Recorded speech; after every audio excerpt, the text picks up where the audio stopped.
And ladies and gentlemen of the jury, the prosecution is not going to get that man today. No, because I'm going to get him.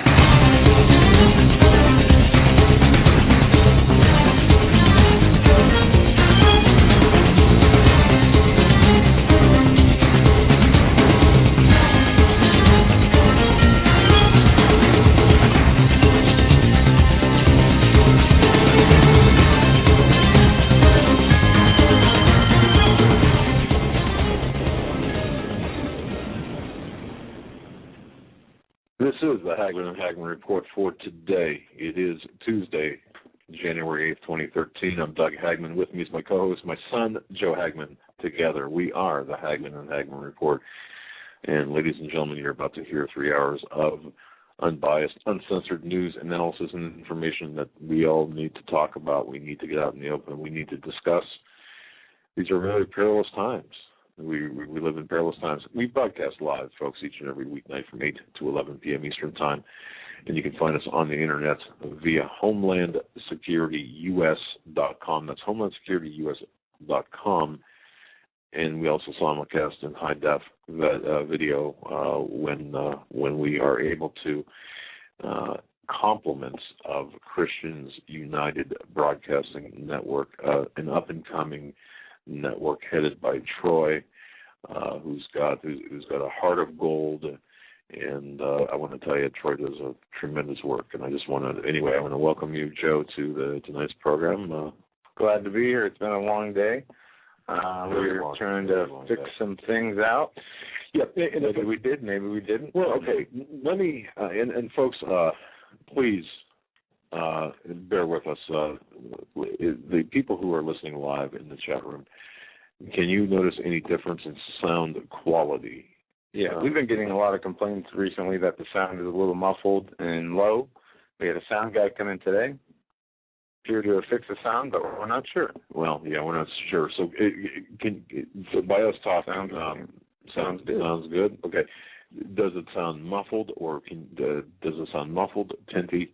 Does it sound like we're talking through a handkerchief in the phone, as if we're trying to extort money? Okay. All right.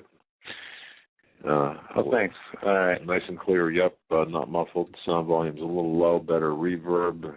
Where's the default player link? I don't know. I think the default player link's always under in the main show page for today. It is under the picture.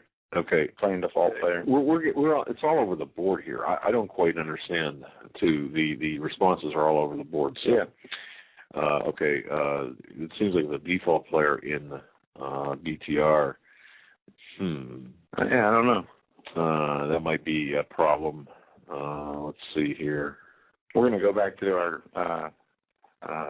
cups and string here pretty soon. Yeah, that's right. Well, okay. We did have Tim from Raven Sound come in. Raven Sound is a local entity, and Tim spent some time here adjusting knobs and pushing buttons, and then doing all sorts of things that we didn't do, and then worked on the computers that we have here as well. Spent some time and tried to get things rolling. And he's a listener to the program, and of course he wants to say thank you so much, Tim, for all of your hard work, and thank you for coming and making a studio call. We really appreciate that, Tim from Raven Sound. If you are in the Northwest Pennsylvania area, Raven Sound, that's the place to go. Tim is an expert, and that's the guy. So. All right, Joe. Anyway, tonight we've got a jam-packed show of information. By the way, folks, I did an interview on True News with Rick Wiles. If you have a chance to listen to that broadcast, it's tonight. He's got it up now on TrueNews.com.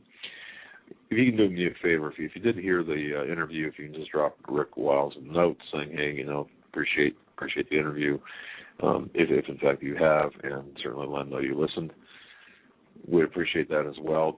Rick is a great warrior for the truth, and it's just one of those things that we have to stick together. So I want to thank Rick and True News for all of their efforts and for allowing me to come on as a guest.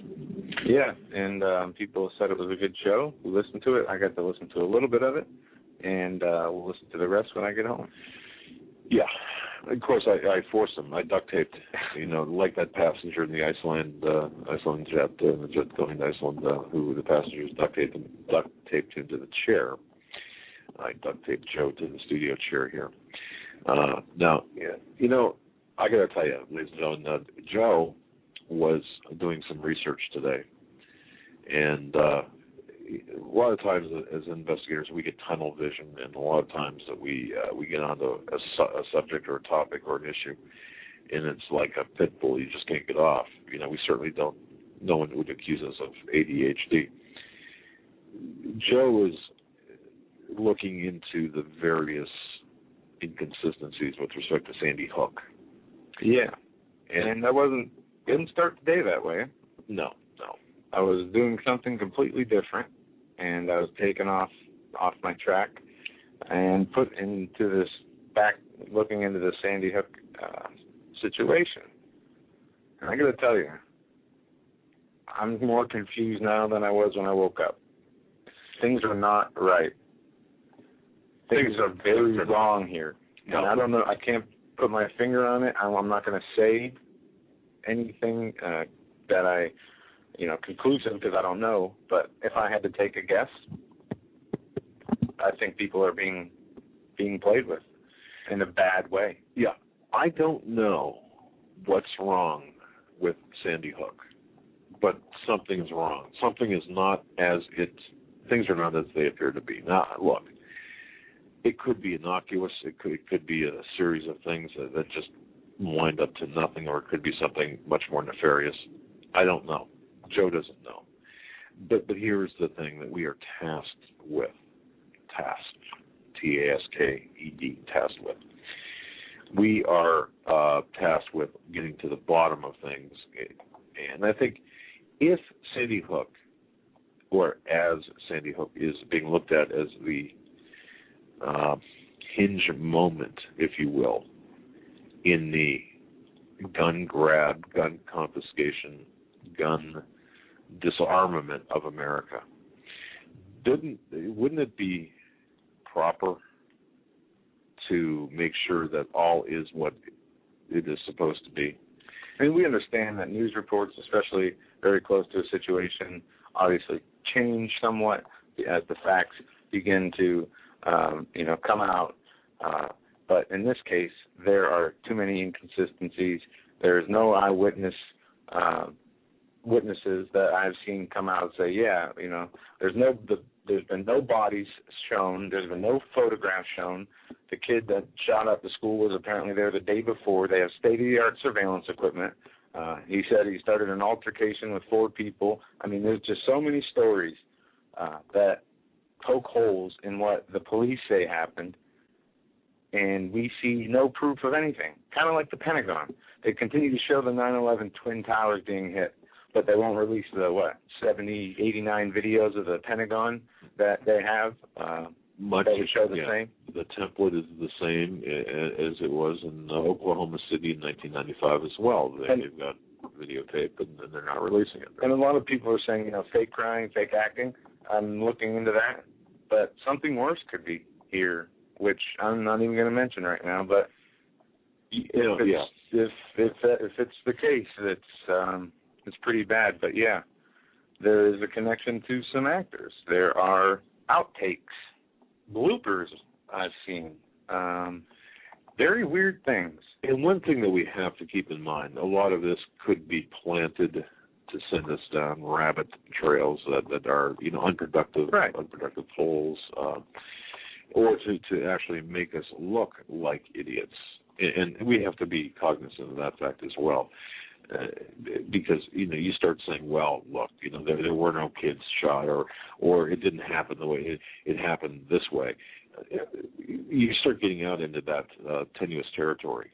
Then you begin to lose credibility, and, of course, that is a method employed by the globalist regime that They want to take away your credibility. They want to marginalize you and vilify you. And, of course, even by asking – and see, this is a very, very touchy area. When you start asking questions in this area because of the children involved, you've got to be very careful, and rightfully so. You've got the purported deaths of many, many children and violent deaths of children. So, you've got to walk on eggshells because, out of sheer respect, the human factor, my goodness.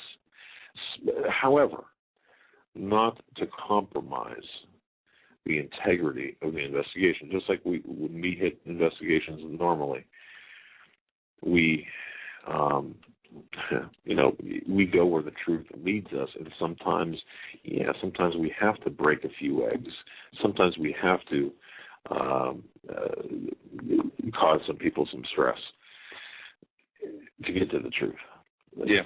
So, but a jam-packed show. A couple of things too, Joe, that in addition to Sandy Hook, I want to mention too on HomelandSecurityUS.com an article about the December 30th, 2012 report released about Benghazi. My take on that, my investigation on that, went through all 29 pages, and there is a connection there between the current, in my view, my professional view, by connecting some dots, there's a connection between John Brennan, the Stanley and Analysis Corporation, and Brennan is up for the top CIA post, head of the CIA. Well, okay, don't forget the 2008 passport breach, office breach, where, that took place. We talked about that last night, but there's the murder of Quarles Harris in Washington, D.C., contemporaneous with that passport break, or at the same, roughly around the same time. This is not by accident. And, could his appointment be payback time, or a payback for what he did in 2008? And this is something that we have to look at. And before we get into the news, I did find something here that I thought was really interesting.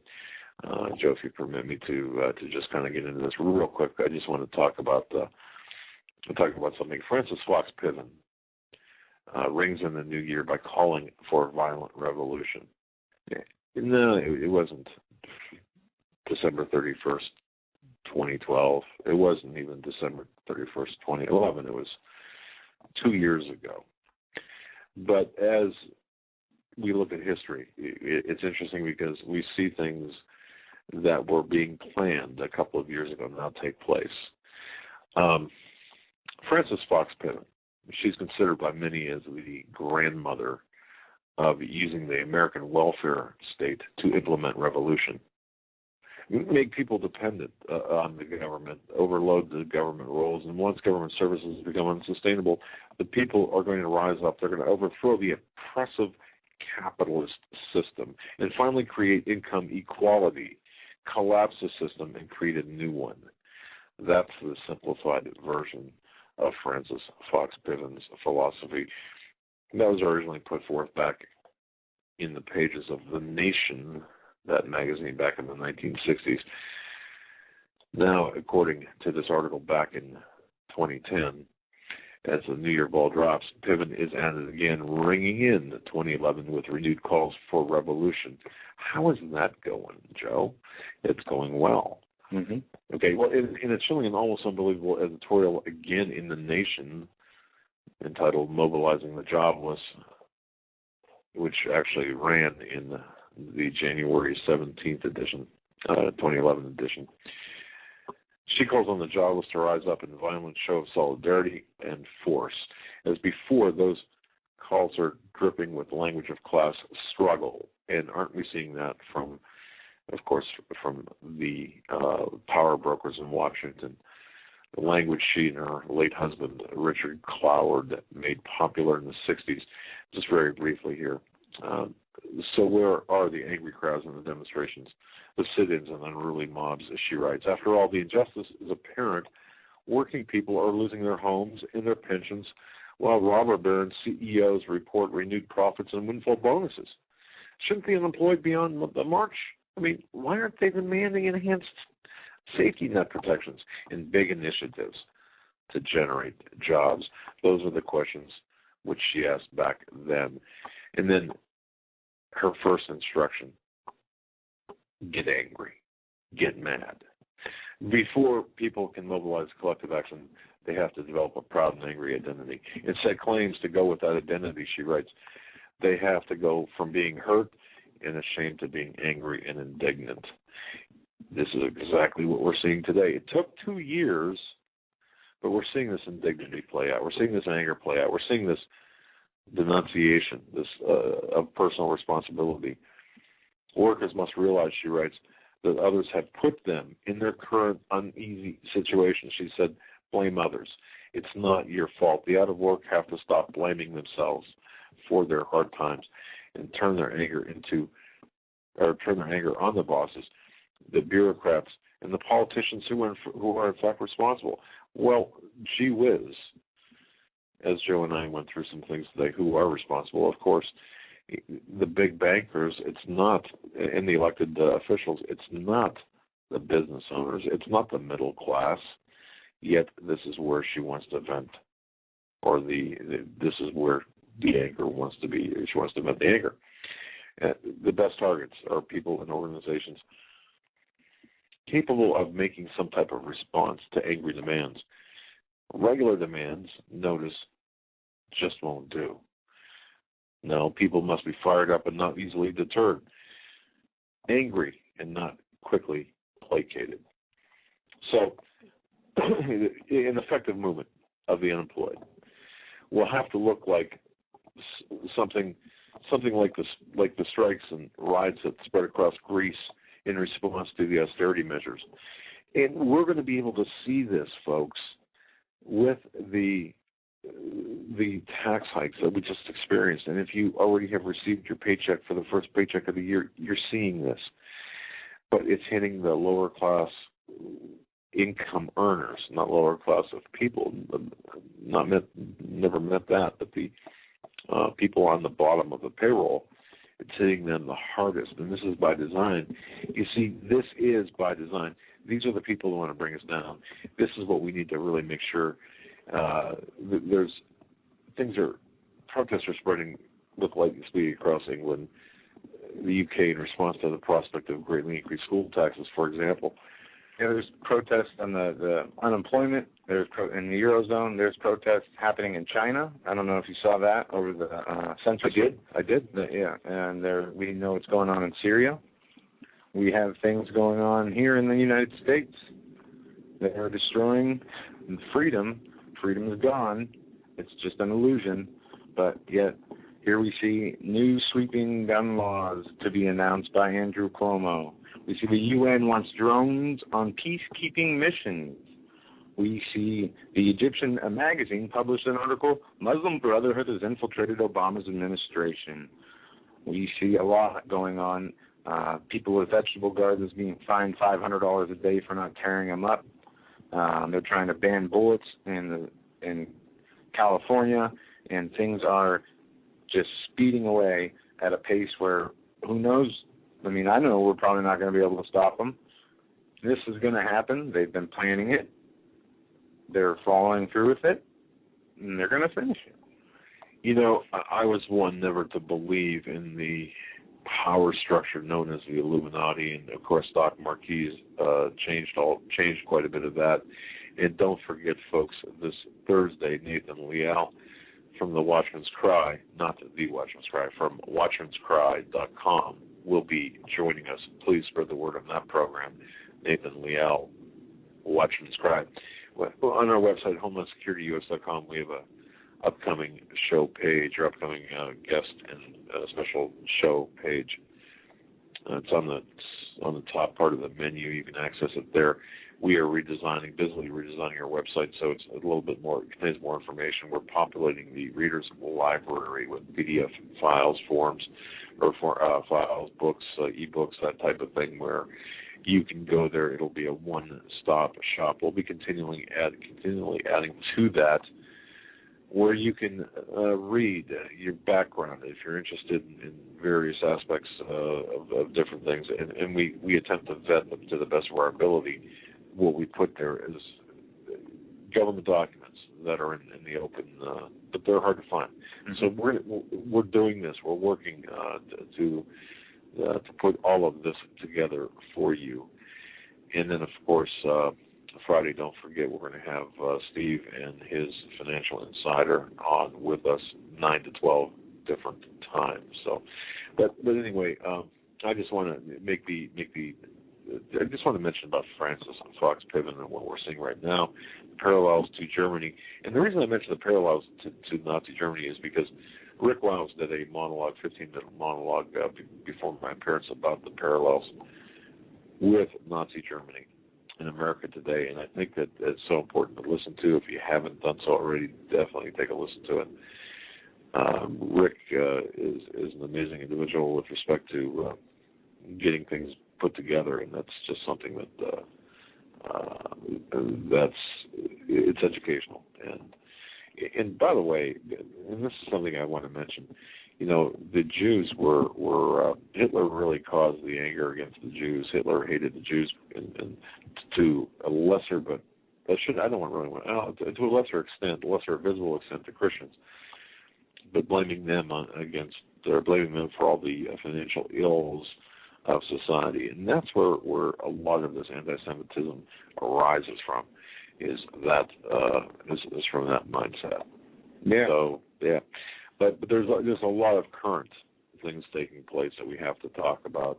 And, of course, we'll be taking your calls toward the end of the program, last hour of the program, at 661-244-9839. I think we should start with the audio we uploaded on Ben Swan, that you told me to check out right before the beginning of the show, with full disclosure, Colorado, Wisconsin, Connecticut shootings. Are these the work of lone wolf gunmen? Yes. I haven't listened to this yet. This kind of sets the stage, too, for discussion, intellectual discussion about Sandy Hook and others. And think about this. Listen carefully to what Ben Swan has to say. Okay. We're going to go to that now. This year, there have been a number of mass casualty shootings across the nation. But three in particular have really stood out to the media: the Colorado Theater shooting, the Sikh Temple shooting in Wisconsin, and now the Sandy Hook Elementary School shooting in Connecticut. Earlier this year, I told you there are major problems with the theory that the Colorado Theater shooting was a lone wolf attack, as it's often called. Is that true of these other two shootings as well? This subject deserves full disclosure.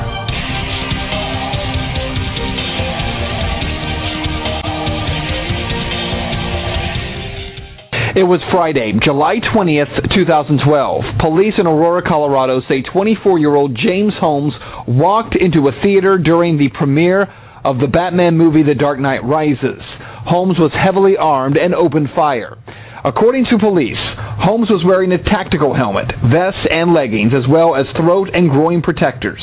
Police say that he used an AR-15 assault rifle, a Remington shotgun, and a .40 caliber Glock handgun during the attack. Police say they found a second .40 caliber Glock handgun inside of his car. Police on the scene told the media and the public confidently that this was a lone wolf attack. All the evidence we have, every single indicator is that this is all Mr. Holmes's activity, and that he wasn't particularly aided by anyone else. But was that true? Reports from eyewitnesses who were there during the attack was that James Holmes got a phone call while he was sitting in the theater, that he walked to an emergency exit and opened the door. Also, that tear gas was thrown from a second location inside the theater. Listen.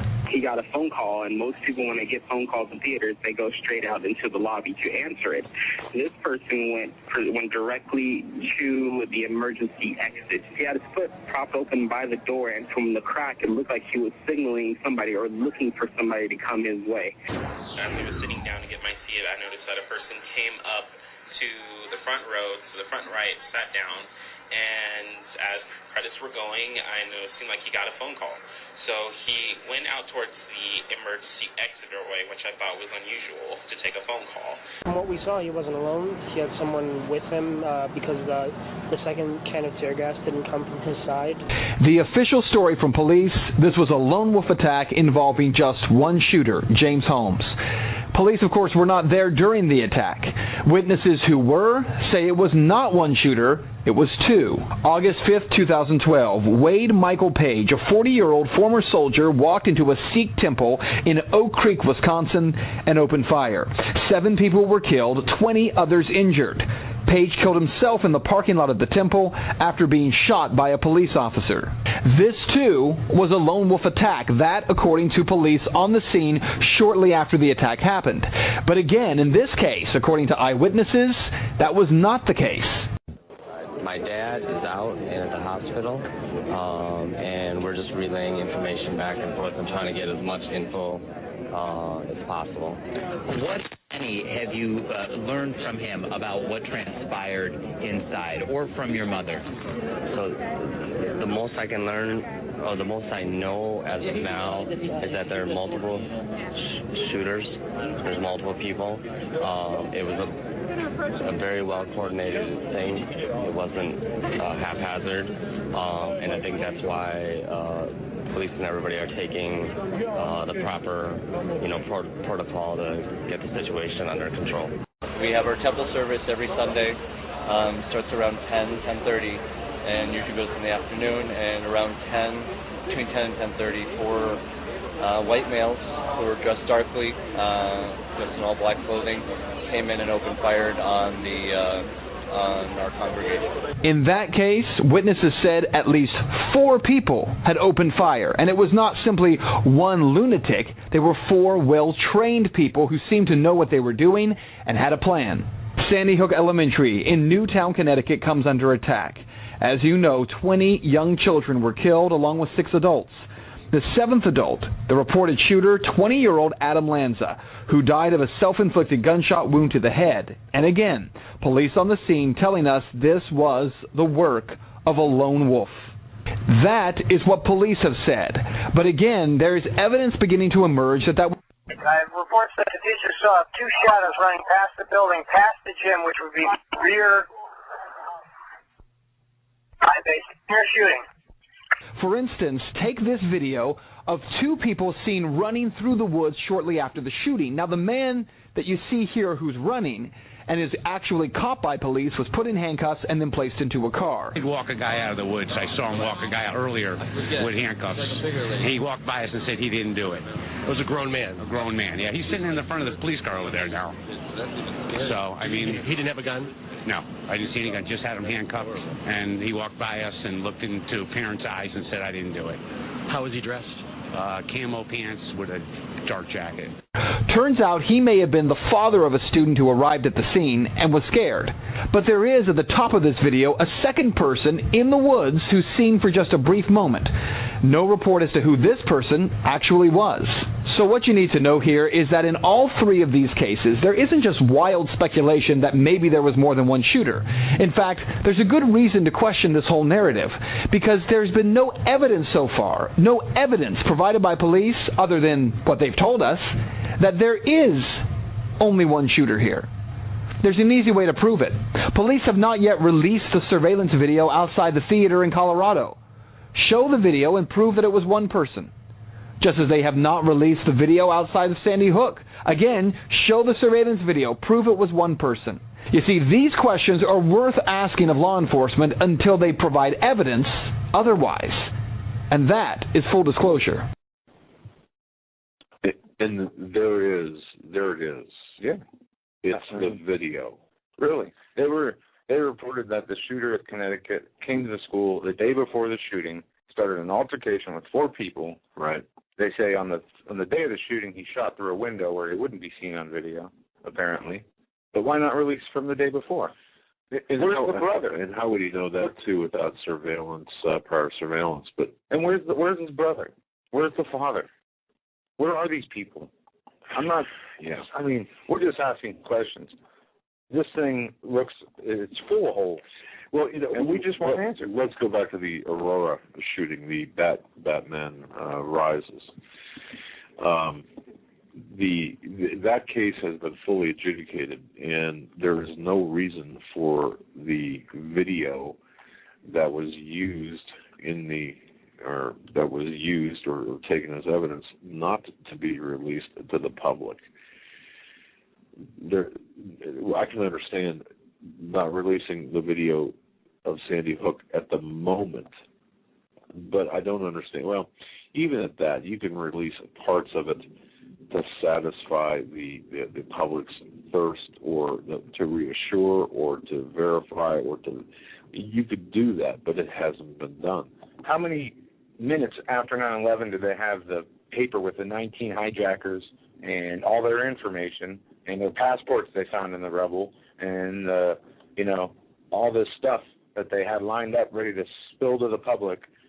Yet we see all these tragedies. And think about this: if it really happened or not, does it matter now? The effects are already done mentally to the people. Even if they were to announce it was fake, right, the people wouldn't. The disconnect. It does. Well, I'm not sure I agree with you on that. If somebody would say, "Well, you know what? I thought you were kidding," or this was a drill, or reading through all these government documents that I have in the last couple of days, right, before I switched courses, I've been learning a lot about psychological operations in many different forms. You have psychological operations when it comes to everything and anything that is in the public view, and it is to shape and public opinion. It is to change behaviors and behavior patterns of people. So the shock value is already done. Even if Obama came out and said, you know what, it was a drill, right. People in 2 years, and you asked them, they would still say, yeah, there was a mass shooting in Connecticut, because there's that cognitive disconnect. I understand that. And here, folks, here's what worries me a lot, because I think that the further away that we get from Sandy Hook, the greater the likelihood for another mass casualty shooting event is that there will be. And is this based on any specific intelligence? No, not really. There has been murmurs, rumors, and mutterings about something. But what's the goal? What's the end game objective here, Joe? With the progressive left, or the communist, socialist, progressive mindset? What's the goal here? Well, they have. It depends. They have a target. They have their what they're going to do, their strategy. They have the effect of that strategy. But they want to get rid of. They want to disarm America. That's the end goal. But they're going to do it through a lot different and more subtle means than we could even ever imagine. That they have broken down into just the most sickening. I mean, I want to know who starts writing these things. And they refer to it. Do you remember when the mind control, they say, was used in letting the Iraqis hand over all their weapons in the Gulf War? I heard about that. And folks, you might have heard about that, but and even perhaps dismissed it, or just let it kind of just go by you without really much of any interest, because it was just so far out there, where there was mind control employed by our military, by our operational people against the Iraqis. Well, to convince them. Mind control. Am I saying that right, Joe? Well, there's a lot of different ways you can say it. They say influence, cognitive disruption, right? Cognitive, cognitive operations. Well, neutralizing. Right. Something that would work in the back of your mind. They say they can use all levels of warfare: tactical, operational, theater, strategic, and nationally strategic. Tactical commanders. They use the example of strategic communications in Iraq today, based on interactions with audiences in the area of responsibility to potentially and strategically end violence without actually going into the war, by messing with the brains of the adversaries and their decision-making capabilities from strategic shocks. and to achieve cognitive information effects using any means available. And it gets into a lot of the means that are available. And that's why people like Stan Dale we have on who talk about the different things, and even Steve Quayle to a large extent about his research into. I'm hesitant to use mind control, but I guess that's what we're talking about.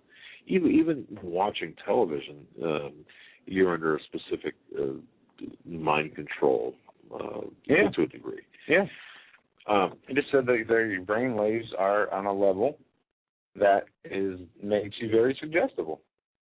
And when they have whole departments or agencies developed specifically for psychological, military operations, psychological, cognitive breaking operations, strategic shock operations, that's just some of them, and it goes on and on and on. But they have the tools available where they could do this, and we could just never really know what hit us. And we, but the American people. And part of it, when you see a tragedy like that, they say happened, but no evidence of it, normal people aren't going to question it. They feel bad. They don't want to question the authorities. They don't want to. I mean, how crass would that be? Can you imagine the blowback, the crassness you would have to question? But when you get no proof, okay, I can see not questioning after the first hour, right, in the first day, but as time goes on and the stories continue to change, which they will change because people's eyewitness accounts aren't very reliable immediately after very serious situations. That's right. But when there is evidence to show, or no evidence to show the people, when the parents, from what I understand, couldn't even look their kids and identify them personally, they can only do it through photograph. That's violating standard operating procedure. Yeah, and I've been in situations like that where there had to be identifications made, and I've never seen that done. But then, of course, you've got to realize my experience is well over a quarter of a century old, and the capabilities have since changed. But there was always that desire that I've seen for a family member to physically see the person, unless of course it was so horrific, that it would. What parent wouldn't want to make sure that was their kid that was, well, who wouldn't want that closure? Right. Yes, within certain boundaries. But when we're talking about the bullet wounds, okay, it's not necessarily like the movies. It all depends on a number of factors, but it's not like the movies where, this guy is not going with a shotgun. And the shotgun causes a whole different type of wound than a rifle. Depending on, you have the buckshot, or you have the other one. And we're not dealing. We know that obviously it's going to be very gruesome. Very graphic, right? That stop. If they were suspected that I was shot, and they asked you to come down to the medical examiner's office, and they tell you your son was shot 15 times, would that stop you? No. Okay. No, it wouldn't. All right.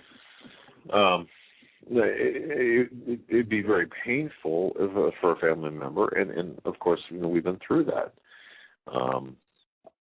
But we've had personal tragedies that in our family, and we've been through that.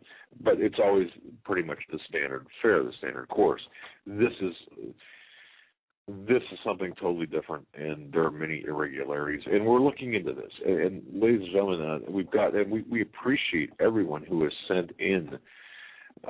We must have, I would suspect, no fewer than 500 different emails from 500 different people, probably citing maybe 200 to 300 either news stories or sites or YouTube videos for us to watch. So we have ample evidence to take a look at.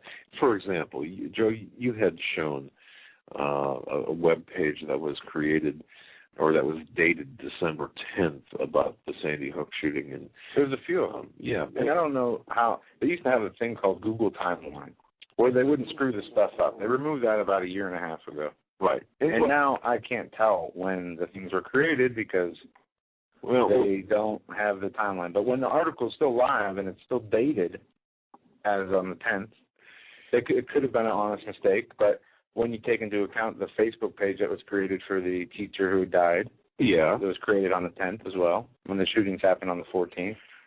And then we have John sent us a thing of there was a donation page set up also on the 10th or the 11th. But I don't know. I'm not. I mean, there's a big, because I can do this too. I can actually take, if I wanted to make it look like I posted an article a year ago, for example, or a week ago, I can backdate an article. And you, just by looking at it, you wouldn't be able to tell. But the cache, the Google, or that's not even the proper term, the Wayback Machine, or the Google, I guess the Google cache, for example, how they look at pages and keep them archived. You could tell there. But I sent this one Sandy Hook school shooting where they're announcing therapy, or not therapy, but anyone who needs psychological assistance can come in. It was dated 4 days before the shooting, and anyone could mistake a date, for example. And I've done it too on articles. Or I'll be off by a day, or if I'm having a really bad pre-coffee morning, I might have it dated off by a month. And of course, every year around the change of the calendar, you're always writing the previous year. Those are understandable and easily traced, but there's a vast difference between saying it was posted on a certain date, for example, on 12/10, right? Then you remember Operation, actually seeing it posted on that date. Operation Mockingbird, right? You know what? There's so many operations. Help me out. Live drills, operatives, actors, staging events with the media.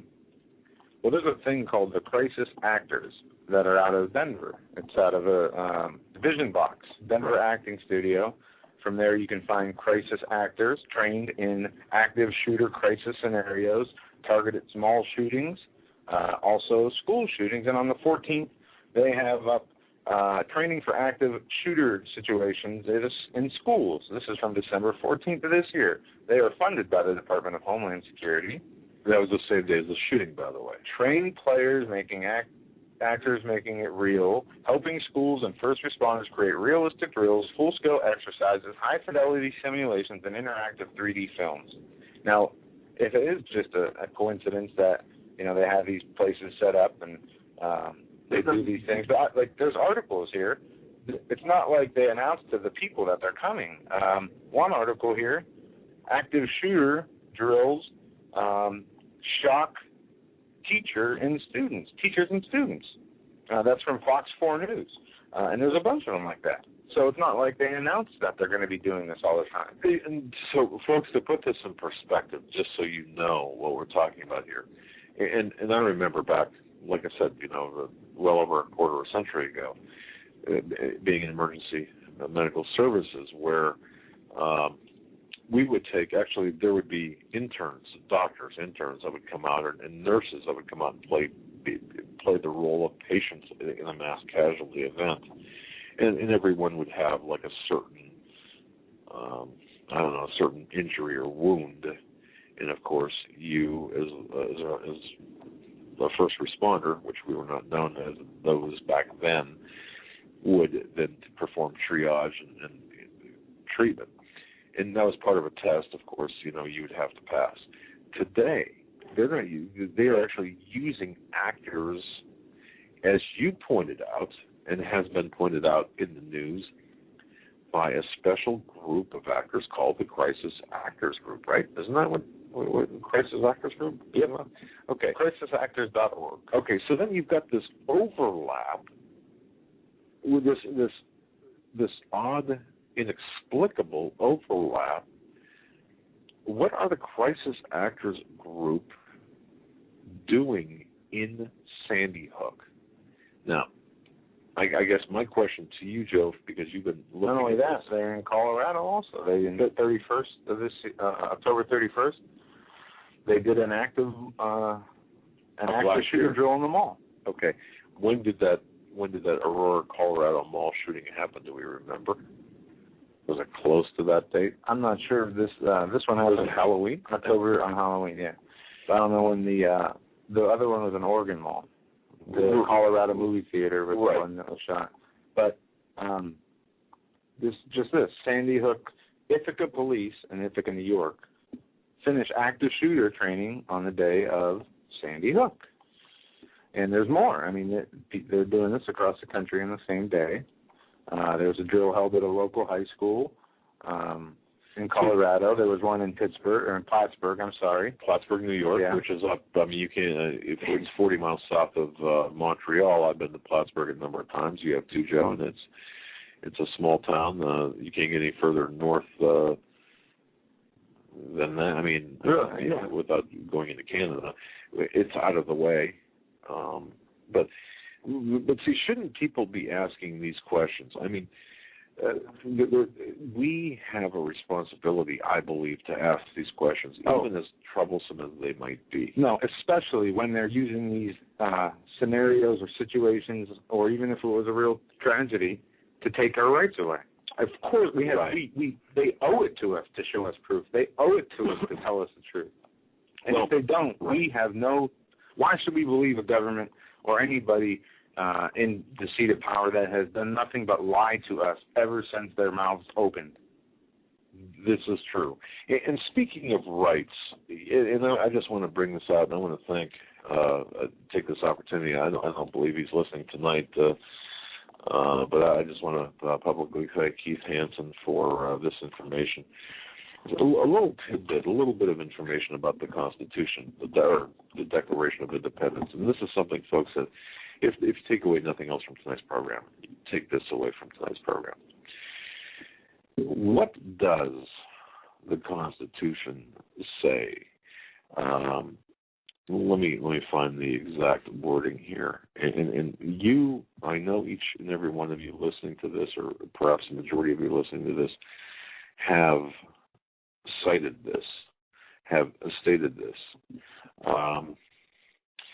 This part. We hold these truths. This is from the Declaration of Independence. Mm-hmm. We hold these truths to be self-evident, that all men are created equal, that they are endowed by their Creator with certain what? Okay. Inalienable rights. What is it? Inalienable. That's what I thought too. Okay. And for years, folks, that's what I thought. The word is unalienable. Unalienable. Oh, yeah. Now, hold on a second. Hold on. Now, this is going to blow your mind. I would read this all of the time. And let me read this in context. We hold these truths to be self-evident, that all men are created equal, that they are endowed by their Creator with certain unalienable rights. Okay. And I always took that to mean you can't take them away. Well, that's how I always understood it. You're right. No matter what, you can't take them away. Correct. You are correct. However, you're not technically correct. What the sentence is and what the word is, we hold these truths to be self-evident, that all men are created equal, that they are endowed by their Creator with certain unalienable rights. There's a big difference. Unwavering. Unalienable. No. Well, okay. Understanding. Okay, unalienable. In other words, what's a lien? Flexibility. No, a lien, like you would put a lien on a property, a judgment. I'm done with the game show. You go ahead. Yeah. I'm not a very good game show host, let me tell you. But see, that word unalienable, if you look it up in Black's Law Dictionary, and Keith Hansen, he was telling me about this, and we were talking about this for quite a while today, and he was saying, no, this is what it means, unalienable. In other words, these are, you can't, you're right though, Joe, that you can't take them away. You cannot try, I mean, these are unchangeable. They're you cannot do anything with them. They are solid as a rock, and you can look it up in Black's Law Dictionary, unalienable. So the next time you are talking to a family member, or perhaps even a liberal, or somebody that's anti-conservative, and we're both making fun of anybody's family, but yeah, they can't get across simple points to most people listening try and get across simple points. You try to explain that to them. Well, no, you know what? All you have to say is, go ahead, look at the Declaration of Independence and read the second paragraph, the first sentence of the second paragraph, and what does that mean? And when they come across as unalienable rights, you can correct them and say, no, that's unalienable, and that's a legal definition, and that legal definition means you can't touch them. No one, they're yours forever. No one else's. You can't take them away. You can't put a lien against them, so to speak. And there's more to it. You can do your own research on it, but the bottom line is that changes the entire message of that sentence. It makes it even more. It's even more solid and beyond. You cannot. And it bothers progressives when you talk about things like this, or communists. The same thing. Unalienable rights. So just remember, it's not inalienable rights. It's unalienable rights. No, again, all thanks go to Keith Hansen on that. I know I got off track there a little bit, but I think it's important for us to understand words mean things, and especially words in the Declaration of Independence.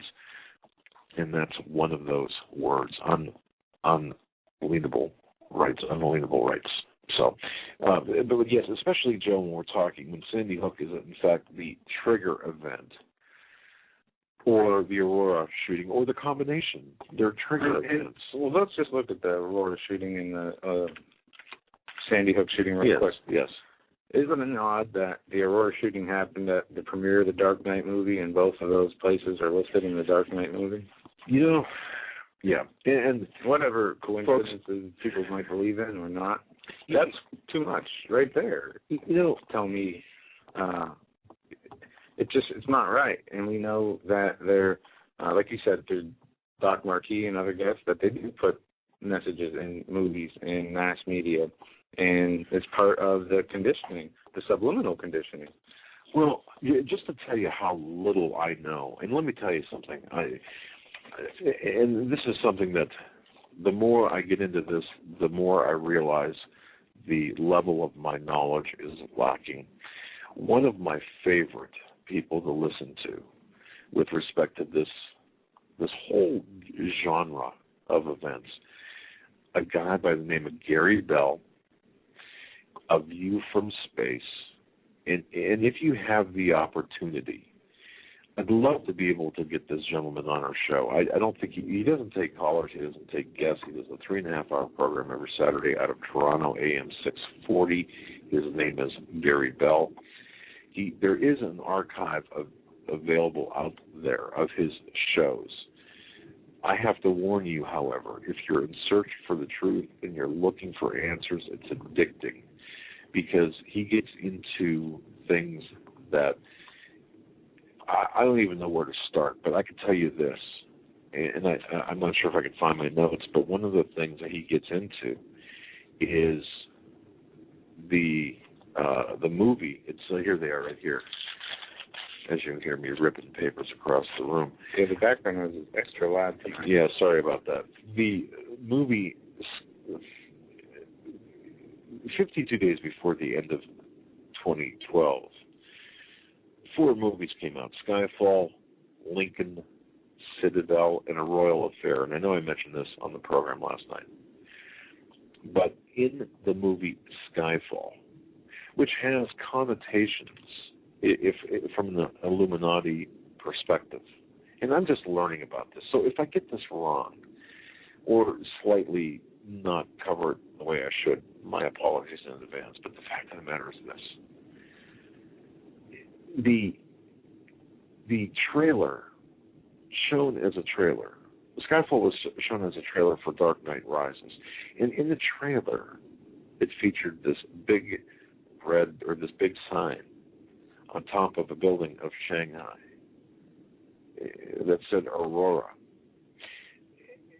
There appear to be numerous connections, Illuminati, weird, strange, and I don't even care if you call them Illuminati.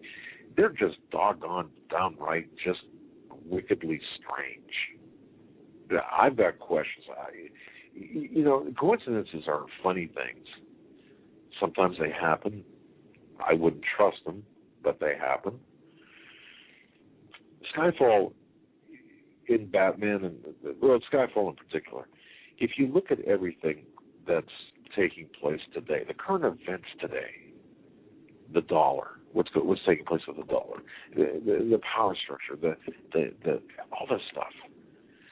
What we're seeing, in my view, is we're seeing this attempt to recreate a Camelot. If you start, if you start talking in that fashion, it goes back to the Olympics, the opening ceremony, the closing ceremony, the Olympics. Remember the opening ceremony where the Queen Elizabeth jumps out with a parachute with James Bond? Well, James Bond is modeled after John Dee, and Queen Elizabeth, the current Queen Elizabeth, is modeled after the first Queen Elizabeth the first. And it goes into Tubal Cain in 007 and the tribe of Cain, the bloodline, and all this. And you can get into this whole big thing, this whole big research thing. You go down this, you look at Ian Fleming and John Dee, and get involved in the sun worshippers and how Aurora, as a matter of fact, it means dawn. Colorado means red. Sun worshippers, red bear worshippers, they worship dawn. There are certain things in here that go beyond coincidence you can't make up. So, in addition to confusing you just about the coincidences and about the inconsistencies, the normal stuff, the backdrop behind this, could it be that nefarious? Could it be that weird? Could it be that strange, twisted? Or this stuff is being planned by these people? Well, let me tell you what the Brzezinski book here on totalitarianism and communism states, or what the Soviets did is they say this is the purge and operates continually on the basis of consistent interaction of personal motives, group manipulation, and power pressures. The purge is, in a sense, permanent. However, it continues to be in part motivated by a genuine fear of actual revolts.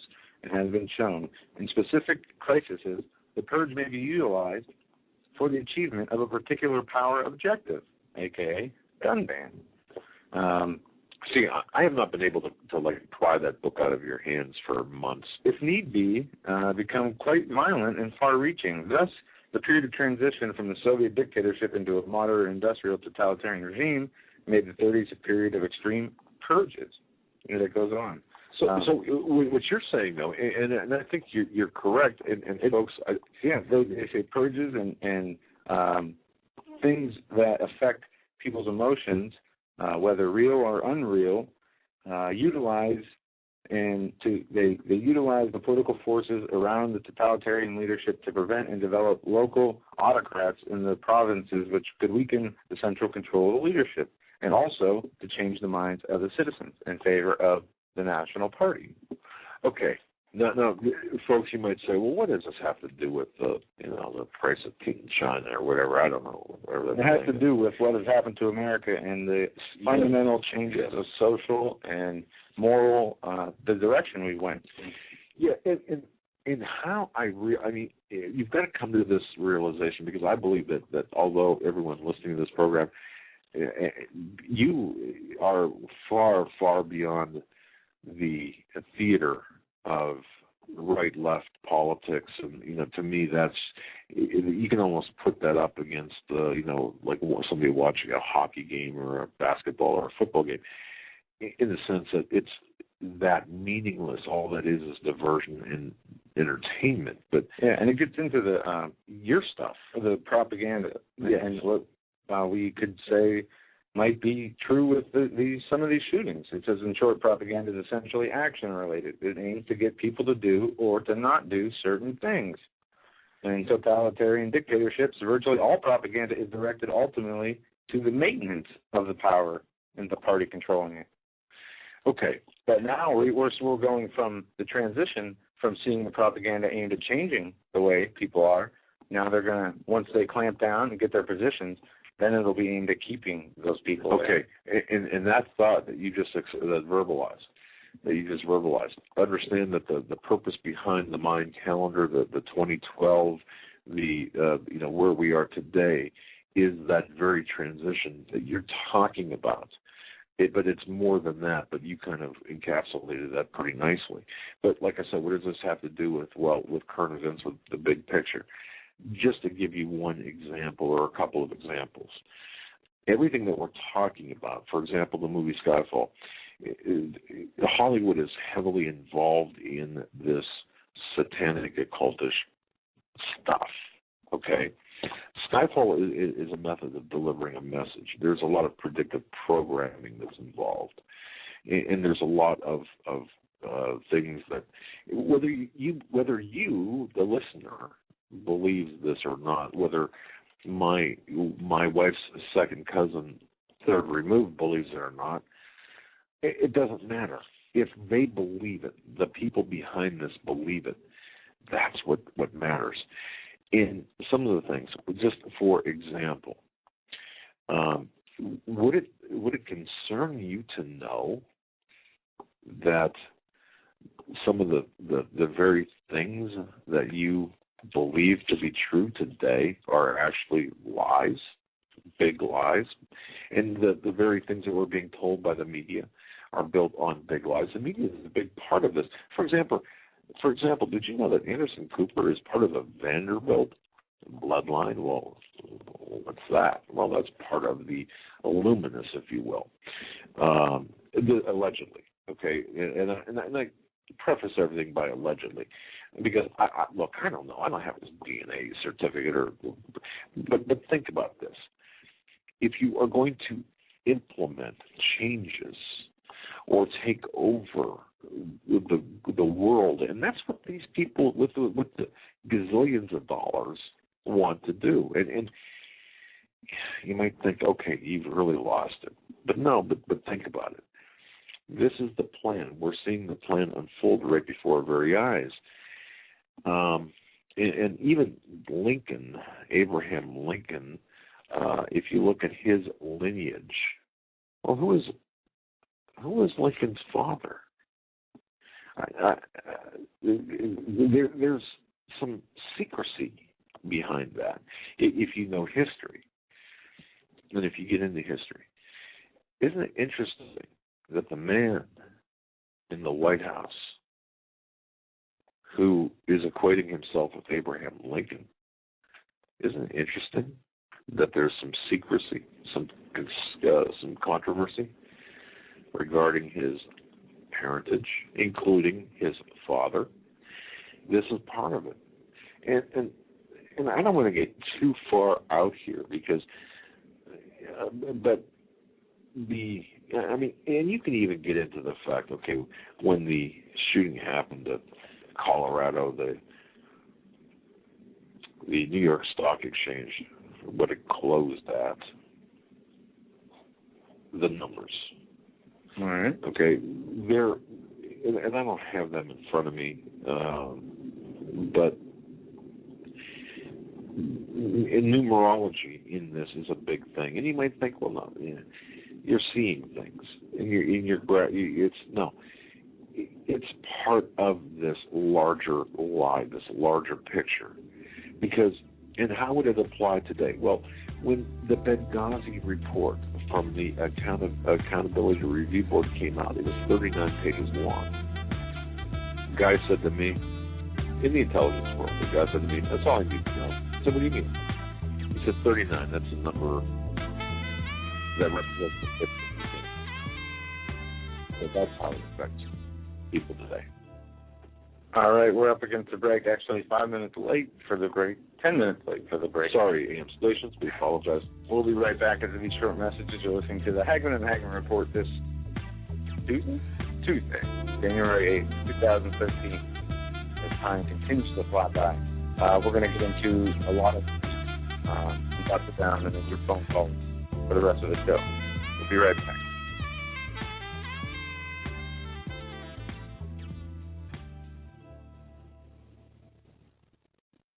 Survival of the fittest. In any and all situations, survival is your number one priority. That requires being tough and thinking smart. And the folks at Freeze Dry Guy are going to help you do just that. They have the long-range patrol ration entrees, what they call the Brick Pack. When you're in survival mode, it is absolutely the best item for your survival pack or bug-out bag. You can go farther, faster, and carry more food with the LRP cold weather ration entrees. Not only do these long-lasting, durable entrees help sustain you or your family through the harshest environment or situation, they are by far the most delicious of their kind. No contest. With a variety of tasty entrees, you can't beat the LRP Brick Packs.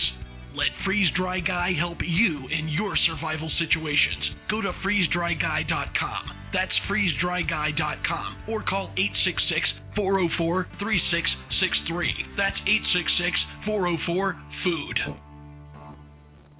Hi folks, Doug Hagmann here. You might know me as the co-host from the Hagmann and Hagmann Report, or as a frequent guest on Coast to Coast AM with George Norrie. If you're like me, you're tired and confused over today's headlines. You just don't know where to turn for accurate, concise information about really what's going on, what's truly going on in today's society. If you don't know where to turn for accurate, well-researched, and properly vetted news, I've got a suggestion.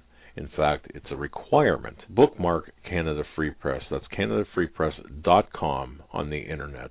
It's just not for Canada. It's for news across the world. Judy McLeod, founding editor, has put together a vast array of talented writers like Kelly O'Connell, Daniel Greenfield, Dr. Eileen Johnson-Powell, a lot of guest columnists, very talented writers. Folks, that's Canada Free Press at CanadaFreePress.com. Now mobile friendly. Follow on Facebook, because without America, there is no free world. You better wake up fast and listen to this, America. The Obama campaign has launched attack squads disguised as truth teams dedicated to intimidating and silencing all political dissent carried over the internet that criticizes the Marxist Obama. Truth Squad specifically focused on covering up Obama's endless trail of lies, corruption, and subversion, and using the Gestapo power of our own government to police and censor the internet and shut down websites that dare to carry the real truth about Obama's Marxist coup. Remember the names of these Gestapo-style agencies at work right there in your neighborhood. KeepingHisWord.com, KeepingGOPHonest.com, and AttackWatch.com. KGB, SS, and Gestapo-style police-state gangster organizations at work to silence the important voices of patriot dissent, some of which have already been shut down by Obama's orders. Adolf Hitler would have been proud. We're the 21st century Tea Party patriots. Hi, folks. Doug Hagmann here. I just want to tell you about a wonderful sponsor that we have, Grandland Firearms of British Columbia. If you are lucky enough to be living in British Columbia, you've got to check them out on the web. That's GrandlandFirearms.com. We have a link to their website. If you go to HomelandSecurityUS.com, click on the link to Grandland Firearms. Did you know, folks, that they have that Carl Grandland wrote a book called Treed Beyond the River? It's a second edition. It's got new stories and pictures. It's about cougar hunting on Vancouver Island. Now, look, I am not a hunter by any stretch of the imagination, but I found this to be an absolutely fascinating read. It's something that if you are a hunter and you like wildlife and you like if you like scenery and you like that outdoorsmanship, I would urge you to grab a hold of a copy It's a great it's a great conversation piece. It's great on your coffee table. It's great on your bookshelf, and it's a great read. It's called Treed Beyond the River. It's by Carl Granlund, and it's available via his website, and that's GranlundFirearms.com. In addition to that, that's a hunter's paradise. Granlund Firearms is a hunter's paradise. I know these people, Lori and Carl, a great couple. You can't find better people than Lori and Carl Granlund as owners of Granlund Firearms. If you're up in Canada, especially in British Columbia, and you're looking for hunting supplies, hunting equipment, give them a call. And by all means, Treed Beyond the River. Grab yourself a copy of that book. You can give them a call. Their number is available on their website. If I give it to you right now, you don't have a pencil or pen, so you won't remember it. But visit GranlundFirearms.com. That's GranlundFirearms.com. And please tell them that Doug and Joe sent you.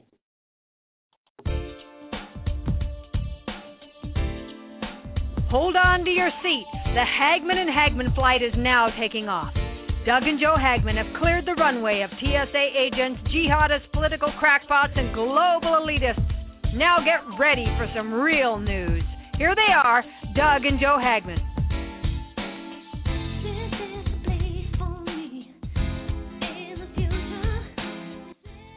And welcome back, ladies and gentlemen, to hour number 2 of the Hagmann and Hagmann Report this Tuesday, January 8, 2013. We're going to hit a lot of hard news here, and then we're going to take your calls at the end of that, starting at the second half of this hour and following to the third hour. First story I really want to get into, as I find this very interesting. The United Nations wants to use drones, armed drones, for peacekeeping missions. Through West Africa, all the way,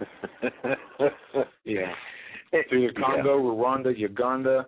The action is the first step in a broader bid to integrate unmanned aerial surveillance systems, which have become standard feature of the Western military operations, into the United Nations' far-flung peacekeeping empire. I mean, talk about a twisted. And for those of you who know the history of the UN and have read, is it Webster Tarpley's book? What's the name of it? Well, which one? No, not Webster. Was it Webster Tarpley? It's Webster Tarpley wrote Obama, the Postmodern Coup. No, maybe it wasn't Webster Tarpley. This is an old Edward Griffin. Edward Griffin, and it talks about the what the UN really did in their peacekeeping missions in Africa and in all these places, and the mass murders that they conducted. And this is the United Nations that is setting up the one world global government. Right. Okay? Yep. So now they want their drones, they say, but the effort is encountering resistance from governments, particularly those from the developing world, that fear the drones will open up a new intelligence gathering front dominated by Western powers and potentially supplement the legions of African and Asian peacekeepers who now act as United Nations eyes and ears on the ground. Africa must not become a laboratory for intelligence devices from overseas, said Olivier Ndjahir of Rwanda, a diplomat of the UN. I'm sorry for the pronunciation. I'll bet you he wouldn't answer to that, but that's okay. The growing American use of drones in Pakistan, Yemen, and elsewhere to identify and kill suspected terrorists has only heightened anxieties about their development as part of the multilateral peacekeeping missions. UN officials have sought to ally the suspicion, saying that they have no intention to arm the drones or to spy on countries that have not consented to their use. They are armed, aren't they? You just said that they're armed. Yeah. Or are they just capable of bearing arms? Well, that's just it. You get the drones, and then you decide what you want to put on it. All right. And folks, I did get some information from the gentleman that I do have contact with within DHS. There is the drones that are flying right now in America are, in fact, either armed or are capable of being armed. Now, my question is why? Obviously, why? There was no response to that by this gentleman. But the fact of the matter is, the fact that we have armed or even surveillance drones flying in this country, and keep in mind, these drones are operated by young people in a room. I mean, these people could press a button, kill a group of 20 by the pressing of a button, and then go home and have supper and play with the kids. Now, is that inherently a bad thing? In warfare, of course not. But in certain kind of warfare, when you have maybe standing armies ready to come and wipe out populations. That's what I mean. Yeah. This isn't standard warfare. They're killing as many or more innocent people. They don't know. They label them as militants. They say they hit, targeted individuals. Right. But really, they do so at the cost of killing hundreds of more people than they could if they just went after the individuals. Well, one thing I didn't get a chance to talk about with Rick Wiles, but I did get this information is there are drones flying in our skies that have that very same capability. They are operated out of different locations, however. They are not known by local and even state law enforcement agencies or the FAA necessarily, although they are required to fly or to notify the FAA. Most do not, and they have these capabilities. And according to my source, if they're, and these are his exact words, if they say they have 10 flying in the area, you can bet that means there are 20. So double any number that you hear. Will this ever come out? Yes, it will eventually. But there are drones that are flying all over in every state in the continental United States as we speak. The Department of Homeland Security is using them. The Environmental Protection Agency is using them. The executive branch of the government is using them through all of their illegal, tyrannical agencies. And the one more thing that I was told, the time for the use of an armed drone is coming closer. And I'm not kidding about this, and I'm not making light of it, and I'm certainly not exaggerating or hyping this up. But there will come a time in the not too distant future, and I've said this before, where a drone will take out a suspected terrorist. Chances are it's going to be the vehicle in a remote location. It may or may not be an actual event. In other words, it may or may not involve actual people being in a vehicle.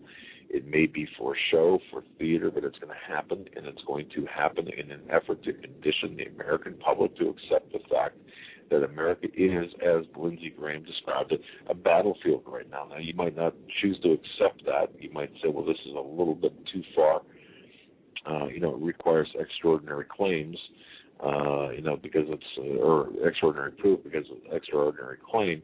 But let me remind you, the listener, and I know you're listening, this is something I want to remind you, one particular listener, and that back on November 23rd, 2010, I had mentioned in an article specifically that the Department of Homeland Security and the TSA was taking names of protesters, of ideological troublemakers, including but not limited to Alex+Jones and Matt Drudge.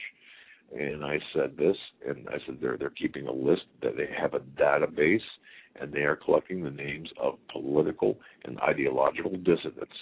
And I had somebody write to me who was a journalist who said, you know what, I filed a Freedom of Information Act, and the response I got was, Doug, you are an idiot. Or this man who said that is an idiot. Seriously. I mean, I don't have, no, I'm sure I've got the email somewhere, but this man said, you have to furnish proof. And of course I said, look, I don't. But the fact is, See, now, 2 years later, it has come out through the Freedom of Information Act requested by former Congressman Bob Barr. Oh, yeah, you know what? It is true. So don't discount this information because there is no official documentation that comes with it. Now, you can trust, but certainly I would ask you to verify, because don't believe what we say, Joe and I say, although we say it with every intent to be honest, with every intent to have the information accurate, but still take it not only to the Lord, but take it to your own research capabilities. Do your own research on it. And I just want to mention that. So there are drones flying right now. You're not going to find this out via any type of Freedom of Information Act request. This is under the guise of national security. And we are going to see an event where a drone is going to take out something, a vehicle. Chances are it's going to be in an isolated rural area, no witnesses, until after the fact, until when they bring the cameras there to condition the public. But Joe said what's happening right now in where? Africa? Yeah. In Africa, where this is where the UN wants to send drones. Also, the United States is sending troops to 35 African nations. Why are we doing that? Folks, why are we doing this? Because we are the tyrannical, evil empire. That's what we've turned into, and we have to accept that. And it is our responsibility to try to change it back, and I don't see that happening. As I say, we can win souls and individuals, but we're not going to get our country back. Do you think that the reason, one of the reasons, and folks, I'll present this question to you as well, do you think that one of the reasons that we're sending troops to all these foreign lands is to soften up the home front with troops? In other words, we won't have the necessary troops to protect us when the time does come, such protection might be absolutely necessary. Could this be part of the grand plan? And we know that the dollar is going to be collapsing. We know and people, and I might have said this on Rick Show today, the timelines. Watch March, April, that timeline. I've been getting a lot of information that something is not right. Something between March. I don't like to set dates, but because I don't know. And plus, plans are fluid. But sometime around the end of March, beginning of April, or even through April, in that time period, there's something wrong with that time period. It might be economic. It might be some sort of false flag. It might be something else. But there's something in that time period where we have to prepare. And if something does happen, whatever the event might be, please, I would urge everyone, don't take it at face value. Remember I said this, and then look at this, look at the event, and make sure that if you are computer savvy, if there's reports, capture the initial reports, because together we can assist in trying to find out what's going on. Yeah, in other news, I want to move right along here. We have Governor Andrew Cuomo calling to take guns. Cuomo is CBS New York. Cuomo close to announcing sweeping new gun control laws. Governor working on a deal that would go after assault weapons and magazines.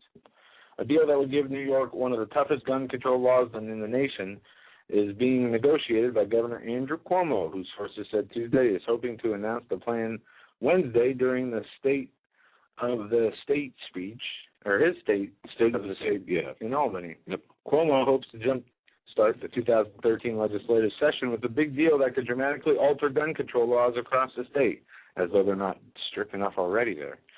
Highly placed sources told CBS 2 News Marisha Kramer that Cuomo was negotiating with Assembly and Senate leaders for a package of gun control laws that would be a dramatic response to the gun violence besetting in the nation, including the tragic shooting of Sandy Hook Elementary School. Now, let me stop here. Oh, man. New York City already has a gun ban. Yeah, you can't even take a water pistol. But it's one of the biggest cities of gun violence. Right. Chicago, gun ban. Number one murderous gun city. Right. Every place we see gun bans, we see the number 1 or number 2 or number 3 highest gun crime rate. And everybody watched, I'm sure, that Piers Morgan and Alex+Jones yesterday, the debate they had, and we weren't going to get into this tonight, and we won't get into the specifics, but one point he made is that Mexico, we have, how many deaths there were in Mexico? So 30,000, we'll say, at least. Yeah. And it's a gun-free zone. You're not supposed to have guns there. But then, like, the number 1 gun violent country in the world. And at the same time, we have gun-free movie theaters and gun-free, malls and this and that. And one of the points that Jones didn't make when asked about the shooter in Wyoming, I think it was, the mall, wherever the mall shooting was. Well, that shooter he killed himself because he saw somebody come in that did have a gun, a concealed carry permit. His gun jammed when he got it unjammed. He saw somebody running toward him with the gun, and he shot himself. It was a fact that these people will be stopped if there are people that have concealed carries. The crime, as long as good people are armed, it has a much better chance that people who would do mass shootings wouldn't get very far. Imagine if people had concealed carry permits and went to the movies with, in Aurora with it. Who knows? And then that could even foil, even more sinister plan that is behind the scenes, like we're talking about now with the Sandy Hook, which we don't, I'm not sure of yet. But let me tell you something. One thing, regardless of how people think it made other people look or him look, he was right. It's not the weapon. It's the person. And you can't ban the weapon for something a person does. It is not right to take away your constitutional rights because others abuse their rights. It's complete twisted logic, and the public is sadly buying it. And we have legislators from all over the country. Now in California, what they want to do is go after the bullets. I don't know if you saw that there's in the Bay Area, shooting prompts new gun bill law. And this is out of the NBC, and it says the new bill would restrict ammunition sales in California. They cite the Newton, Connecticut, and other mass shootings have prompted for a call to curb gun violence. California Assembly member Nancy Skinner answered the call with a proposal to restrict ammunition sales to the state. 2,800 people in California were killed last year by gunfire. It's easier to buy bullets than cough medicine or alcohol. It should not be that easy. We need to have much more scrutiny when it comes to the purchase of guns. Monday, she unveiled Assembly Bill 48. It would require bullet buyers to show ID. It would also require ammunition dealers to be licensed and report all sales to the Department of Justice. Right now, you can buy bullets in any store at the sale, and it's not recorded. Gun violence will continue unless we control the sale of bullets. So once again, it is not the bullets, it is not the gun, it is not the stick, it is not the fist, it is not, people are killed constantly by other people. That will not change if you take every object off this earth. They'll continue to do it with their bare hands. If you cut their arms off, they'll do it with their teeth. There's no end. You can't stop a person who's insane. You can't stop a person who's bent on murder unless you know of the information ahead of time, unless you are lucky enough to see it coming, But you can't control everything. And this is what the government's doing, whether it's the water in your toilet, the light bulbs in your house, your health care, your food, all of it, and anything they've ever tried to control has turned into a massive failure. Why do people think this is going to be any different? Especially when this is the same government that shipped thousands of the same weapons to drug cartels so people could be mass murdered down there. It's very aggravating. Well, let me take a different approach to this. And folks who are listening to this, you're probably so tired of mentally exhausted. Maybe you are about hearing about gun bans and about how they're going to do this and then what have you. I came across an article that it's called "Why Civilian Disarmament in the U.S. is Just a Statist Fantasy," and it's on the Survival blog, and I'm not going to read it. I'm just going to skim it here for you. The writer of this is saying, sure, there might be schemes and plans to disarm Americans, but these threats are not credible. And he goes to say, he said, let me explain why. And, of course, we hear this all the time. The estimate there about 316 million guns in private hands in the U.S. And that's a lot of weapons. Less than 10% are logged in any formal registry. Maybe another 30% are listed on the full 4473s file with the federal firearms dealers where they were first purchased. But that's kind of a mismatch of records with a limited lifespan, if you will. We live in a mobile society where most families move every 3 or 4 years, and in most states there are no record-keeping requirements for secondary sales of firearms. So in total, the accumulation of the forms and this de facto regulation we have is laughable, according to this author. Now think about that, okay? Because there are some good points there. And then this author cites a Congressional Research Service report about additional details. According to a survey back in 1994, 44 million people, about 35% of all households owned about 192 million firearms, and of that number, 65 million were handguns.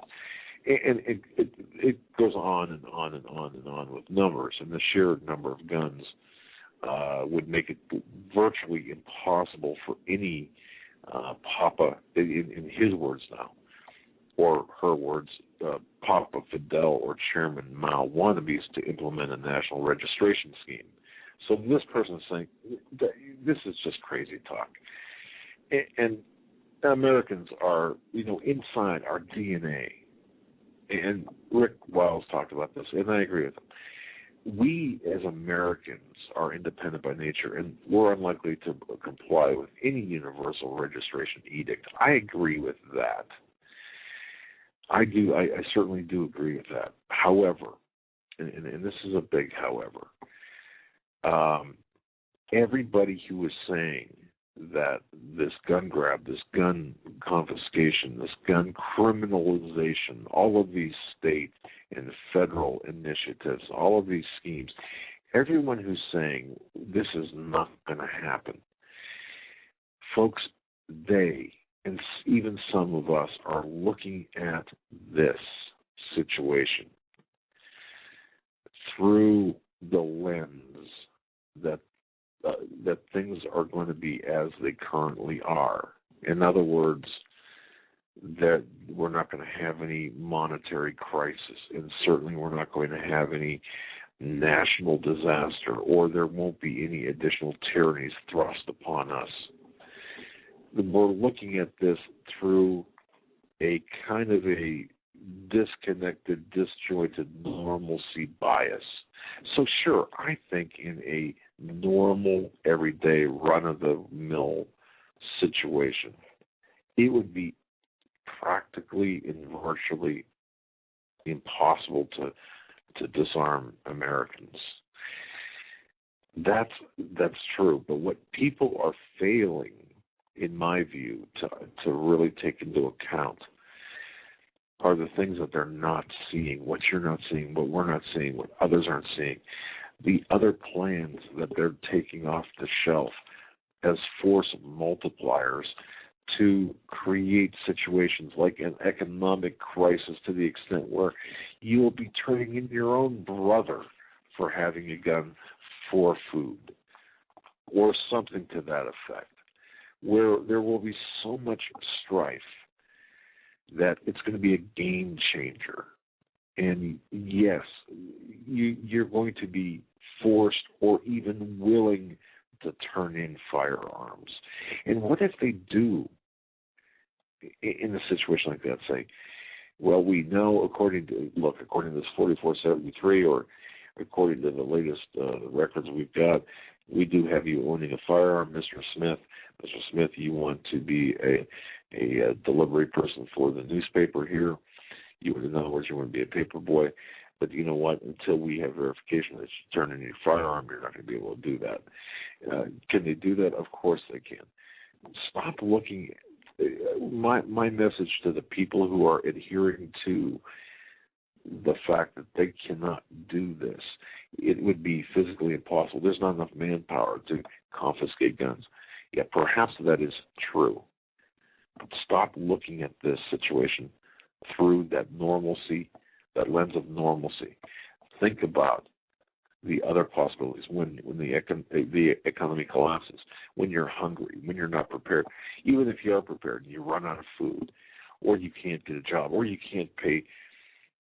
You can't live in an apartment or in a location without being completely disarmed, or whatever. Insert your situation there. We're not taking into account the real evil nature of what these people have planned for us. And I think by doing so, I think we're doing the public a disservice by saying, no, it's impossible. It's wishful thinking in my view, even though I'm sure by today's standards, if every police department in every city said, okay, you're going to have to go out and collect the guns, I'm sure it would be a mess and virtually, practically, realistically impossible to do so.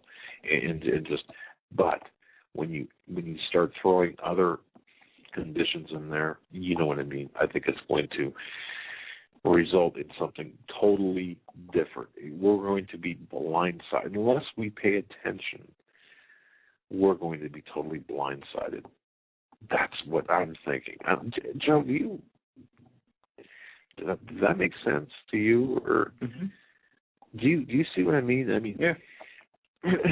Because right now, under the conditions in which we are looking, it doesn't really make a. I think the numbers outweigh. I mean, the numbers of gun owners and the people. And I use this because I see this all over the internet. Well, I sold my guns or I lost them in a boating accident. Do you think for 1 minute that the people that we're dealing with are stupid?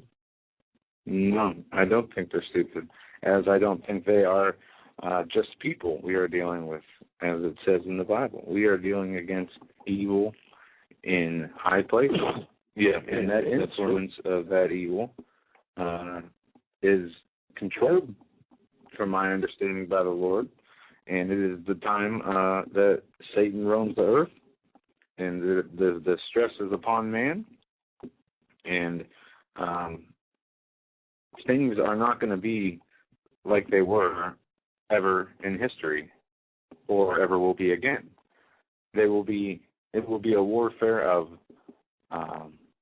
proportions that we couldn't even understand. And it can come from the sky. It can come from the people, the governments. It doesn't matter. We are promised one thing, and that is that everything is sealed and finished. Now, the only thing we have to figure out is what we do during the time on Earth while we're here. Right. So are we, what are we going to do? Are we going to sit here and complain and worry about earthly things? Like, as hard as it is to say this when we're in this groove of talking about what's going on right now and how intense it's getting and how the attacks are increasing minute by minute, but really we need to have our minds in other places. We need to be thinking about the peace that we will be in, because it's there and we can count on that. We can still worry and discuss the events happening as it is an indicator of where we are in time. But either way, we know this nation's going to be brought to its knees. We know we are going to be under a satanic one world order. And no matter which way you slice it, no matter a new revolution or not, the Bible is clear on that. There will be a one world Antichrist system. The only question is when. By the way things are going, it's not going to be long. How as of folks, as a radio show where we're father and son, of course, those new to the program, I'm the father, and of course, you just heard my son, and it's interesting because and I've learned a lot from my son, and I'm proud to say that. And one of the things I learned is you can look at the Bible, and of course, we use the Bible as a tool for worship and for knowledge and inspiration, and for spiritual nourishment. But it's also like it's a multi-purpose tool. It's for historical. It provides historical accounts as well as prophetic accounts. And you're right. Listen to, this is in it's Zephaniah chapter 3, verse 6. I have cut off the nations. Their towers are desolate. I made their streets waste, that none passeth by. Their cities are destroyed, so that there is no man, that there is none inhabitant. I said, surely thou wilt fear me. Thou wilt receive instruction, so their dwellings should not be cut off. However, I punished them, but they rose early and corrupted all their doings. Therefore wait ye upon me, says the Lord, until the day that I rise up to the prey. For my determination is to gather the nations, that I may assemble the kingdoms, to pour upon them my indignation, even all my fierce anger, for all the earth shall be devoured with the fire of my jealousy.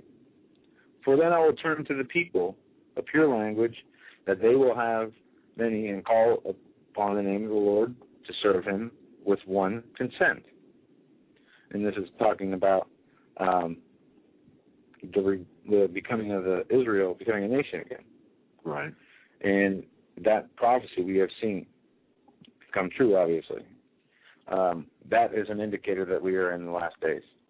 It's my understanding, too, that prophecy in the Bible can be used more than one time, right? Or am I wrong in that? I'm not sure. But we know that things are getting bad. Aside from guns,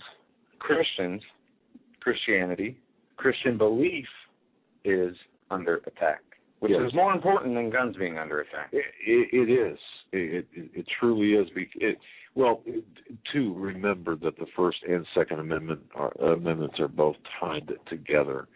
But you mentioned about the Christianity being under attack. It does my heart. It just pleases me to read, for example, that Hobby Lobby, the CEO, in an open letter stating honoring God is more important than turning a profit. Isn't that great? I mean, think about that. And we are Christians.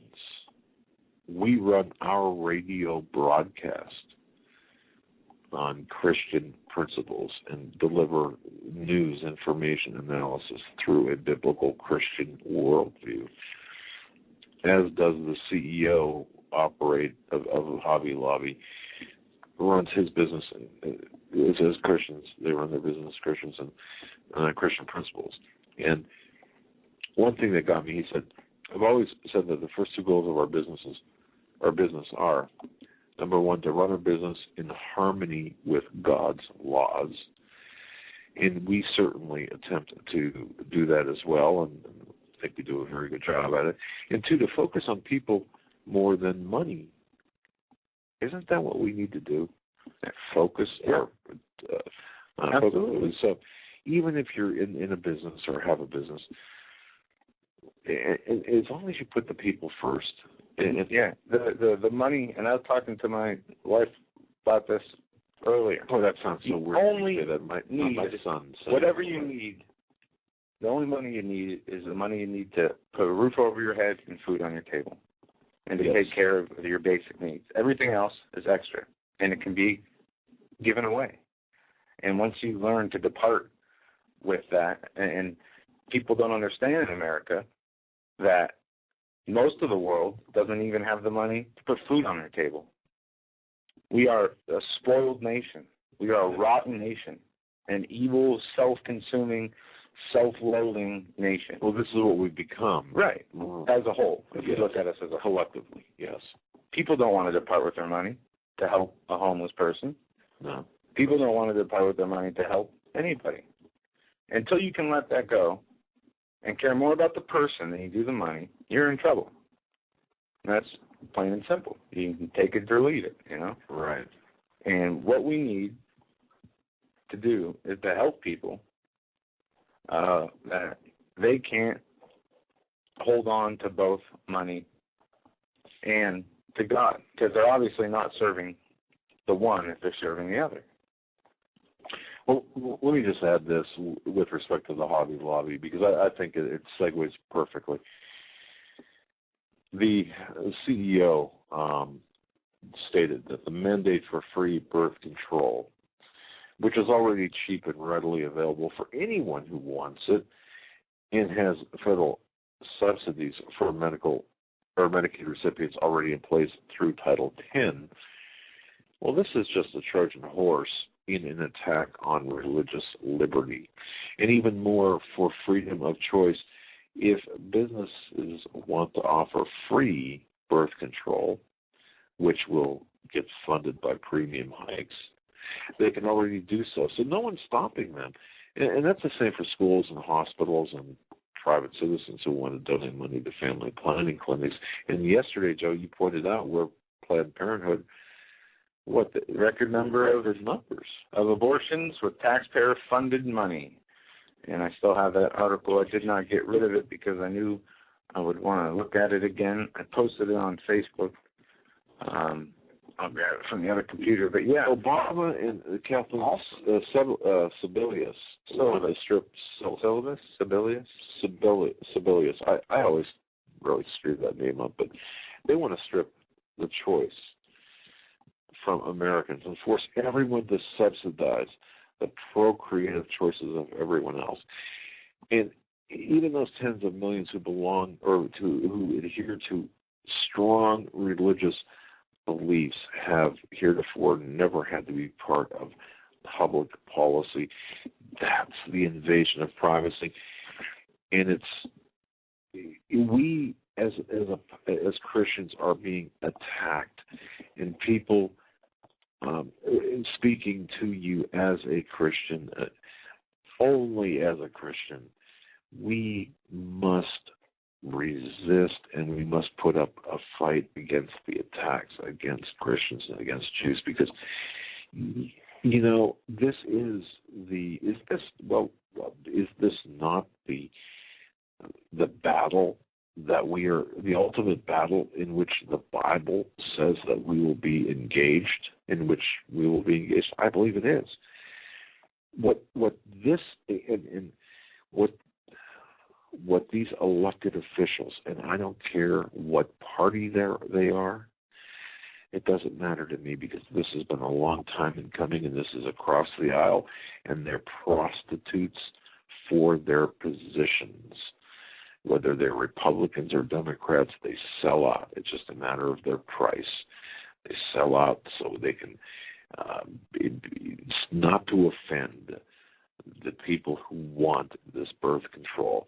And people like Rush Limbaugh and Sean Hannity and others, they point this out, but really they don't go far enough to stick up for the rights of the Christians, of the God-fearing, God-loving, and people who want to enjoy eternity in heaven. It's a political theater to them, when to us it is war reality. This is reality of war. It's nothing less than that. And we just need to understand how serious this is to me. Mm-hmm. And please, you know what, folks, if there's nothing else, we need to fight in God's honor for our principles, for our Christian faith, for the faith of our fellow brethren, for the Jews. And this also extends into the foreign policy with our treatment of Israel. And regardless, if you and the people who say, well, Zionists, controlled media, Zionists controlled this and that, and the Jewish and the Palestinians, and this is a huge part of this global initiative. I know, Joe, you've got so much information on how this was really pounded out, planned, detailed, and orchestrated back years and years ago by people who are still around today. This is all part of the final huge battle the war that we're going to be fighting. And let me just say this while I'm on this part too. Benghazi, the window that shows, that exposes the global agenda. Benghazi is so important to. We need to keep the people's feet to the fire, the elected officials' feet to the fire on this. The Republicans and the conservatives, the Tea Party people have sold out on Benghazi. What Benghazi represents is the fact that we are going to be engaged in another war. How does this relate to what we were just talking about? It relates to the attack against Christians, not just in the United States, but worldwide, because Christians in Syria, 4 million, are going to die. You can take that to the bank. If Clinton and Obama are successful, 4 million Christians in Syria will die. Yeah. This is a worldwide attack. This is a global attack on Christians and on Jews. And this will also have an effect on Israel, because it's going to spill over. It already has spilled over in Israel. And our best friends in the Middle East, Israel, are going to feel the effects of this as well. And anyone whose God is the God of Abraham, Isaac, and Jacob are targets. And you know what? The DHS, as we told you yesterday, have targeted those of us who believe in that, in the one true God, as terrorists. And that's how it is. And it's going to be even worse when it goes global. That's how the apostasy is turning up all over the world. Yes. People are hating God. Yes. They're giving in to Satan and wickedness for greed and lust and temptation, not having self-control, not having the knowledge, the ability to understand what is more important. Watching your TV and stuffing your face, or helping other people, spending your time, volunteering or talking to people. Simple things. It doesn't take. Let's do the simple thing. And that's what I stated yesterday. We need to give up something we do. I mean, we all have habits, right? Some of us have bad habits. Some of us are working to get rid of the bad habits. Some of us have gotten rid of the bad habits. Yes. But there's always room for improvement. And anybody who knows will tell you that. Nobody's perfect. But you can strive for perfection, and that will never end. And as the church has been infiltrated by evil influences, as we see across the United States, you have masses or church services in any denomination where it is an hour and a half service, and all of but 10 minutes is on a sermon. Most of it's singing, music, shaking hands, whatever. But now's not the time for that. We need to be disciplined. We should, today, in this day and age, seeing everything that has happened in such a fast time, the technology expansion, the expansion of the push for the global governance, the mandatory vaccinations, possibly the mark of the beast, the indoctrination of the churches, people should, even the congregation should have stepped up and changed things to the point where you go to church and you hear nothing but the sermon that it needs to be spoken that can save people. Instead, you hear love music And yes, worshiping through music, I don't mind that. If, that's how it makes you feel better. But when the 50% of the time spent in church is doing that, are you really doing are you serving the purpose you're supposed to be doing at church? Are you really in the body of Christ? Would Jesus rather have 50 people sitting there singing for an hour, or 50 people learning about the real ways that things work, the real ways he wants you to live? And that's what's lacking, is the leadership in the church. Right. And it is because it has been infiltrated by the satanic element. How true is that? People go to church to find women. People go to church for all the wrong reasons. I never did that, but but I know what you're saying. It's just for all the wrong reasons, and that covers it. Right, and then that's no obligation. Right, and it puts the normalcy bias around these churches that, well, this is how you should do things. That when you see a real person on fire for God, they're extreme. Oh yeah. Oh, thank you for saying that. They're extreme. But you don't watch TV? What's wrong with you? You don't like football? No, there's more important things. Well, there's time for everything. Well, no, there's not. No. Time is getting short, and time is going to be over. And when you have to answer to God, and he says, what did you do with your time? And you said, well, I watched football a lot. You're not going to like the answer you get back. And that's why I so appreciate the people who actually spend the time to invest their time, your time. You're listening to this program.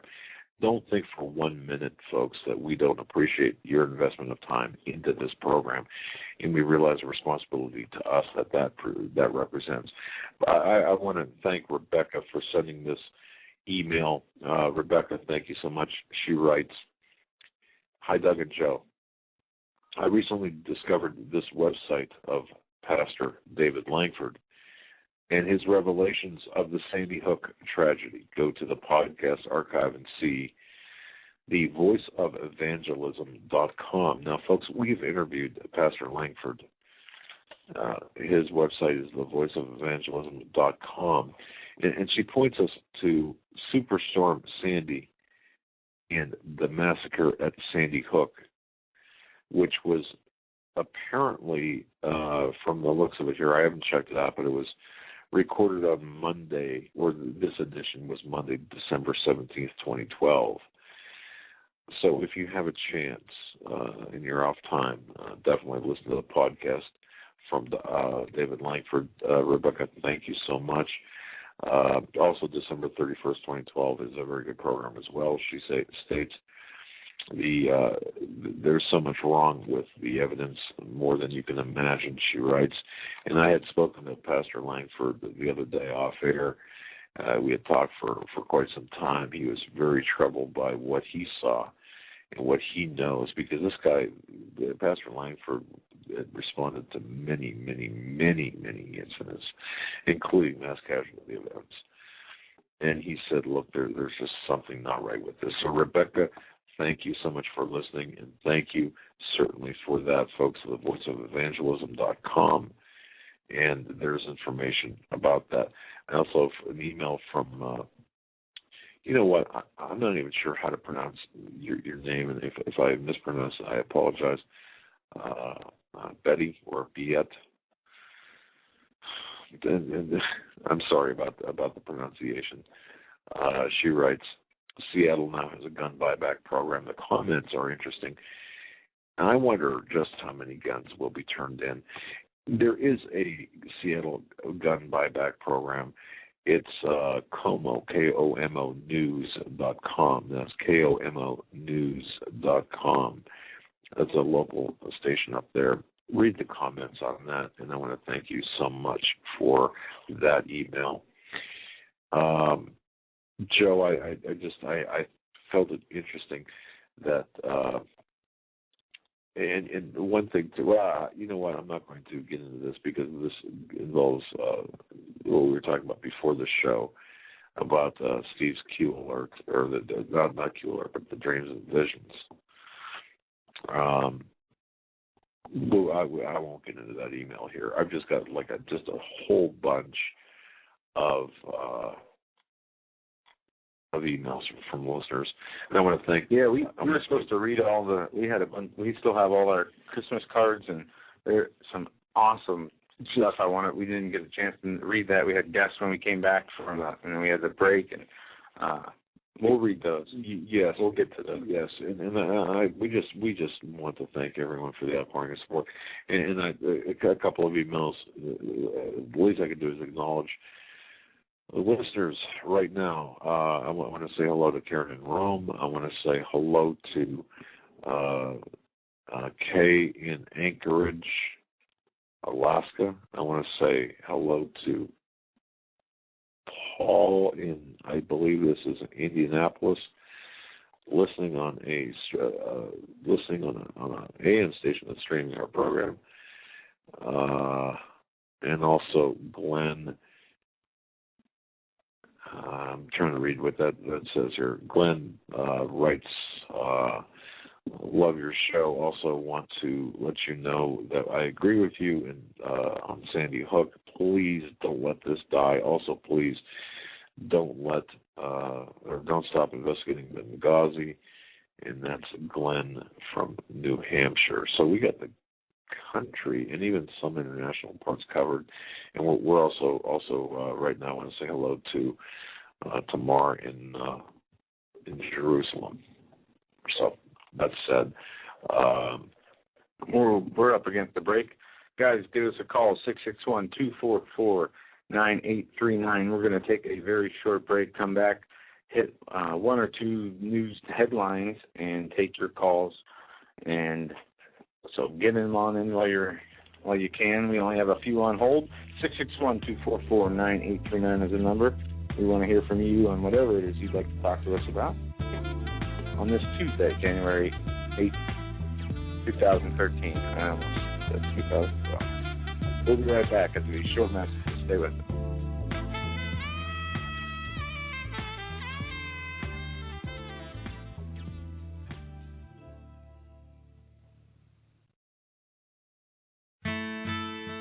You better wake up fast and listen to this, America. The Obama campaign has launched attack squads disguised as truth teams dedicated to intimidating and silencing all political dissent carried over the internet that criticizes the Marxist Obama. Truth squads specifically focused on covering up Obama's endless trail of lies, corruption, and subversion, and using the Gestapo power of our own government to police and censor the internet and shut down websites that dare to carry the real truth about Obama's Marxist coup.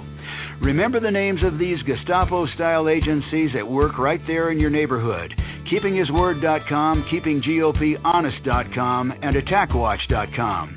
KGB, SS, and Gestapo-style police-state gangster organizations at work to silence the important voices of patriot dissent, some of which have already been shut down by Obama's orders.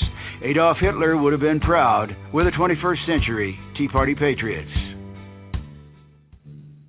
Hi folks, Doug Hagmann here. You might know me as the co-host from the Hagmann and Hagmann Report, or as a frequent guest on Coast to Coast AM with George Norrie. If you're like me, you're tired and confused over today's headlines. You just don't know where to turn for accurate, concise information about really what's going on, what's truly going on in today's society. If you don't know where to turn for accurate, well-researched, and properly vetted news, I've got a suggestion.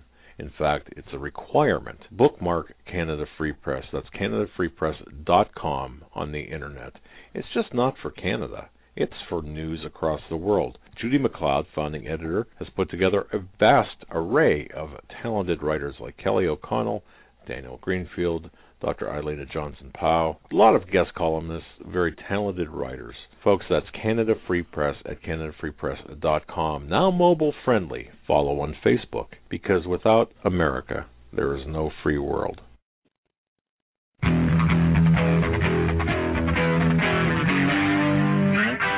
Hagmann. One guy that doesn't need a bullhorn to get your attention. You want answers! I want the truth! You can't handle the truth!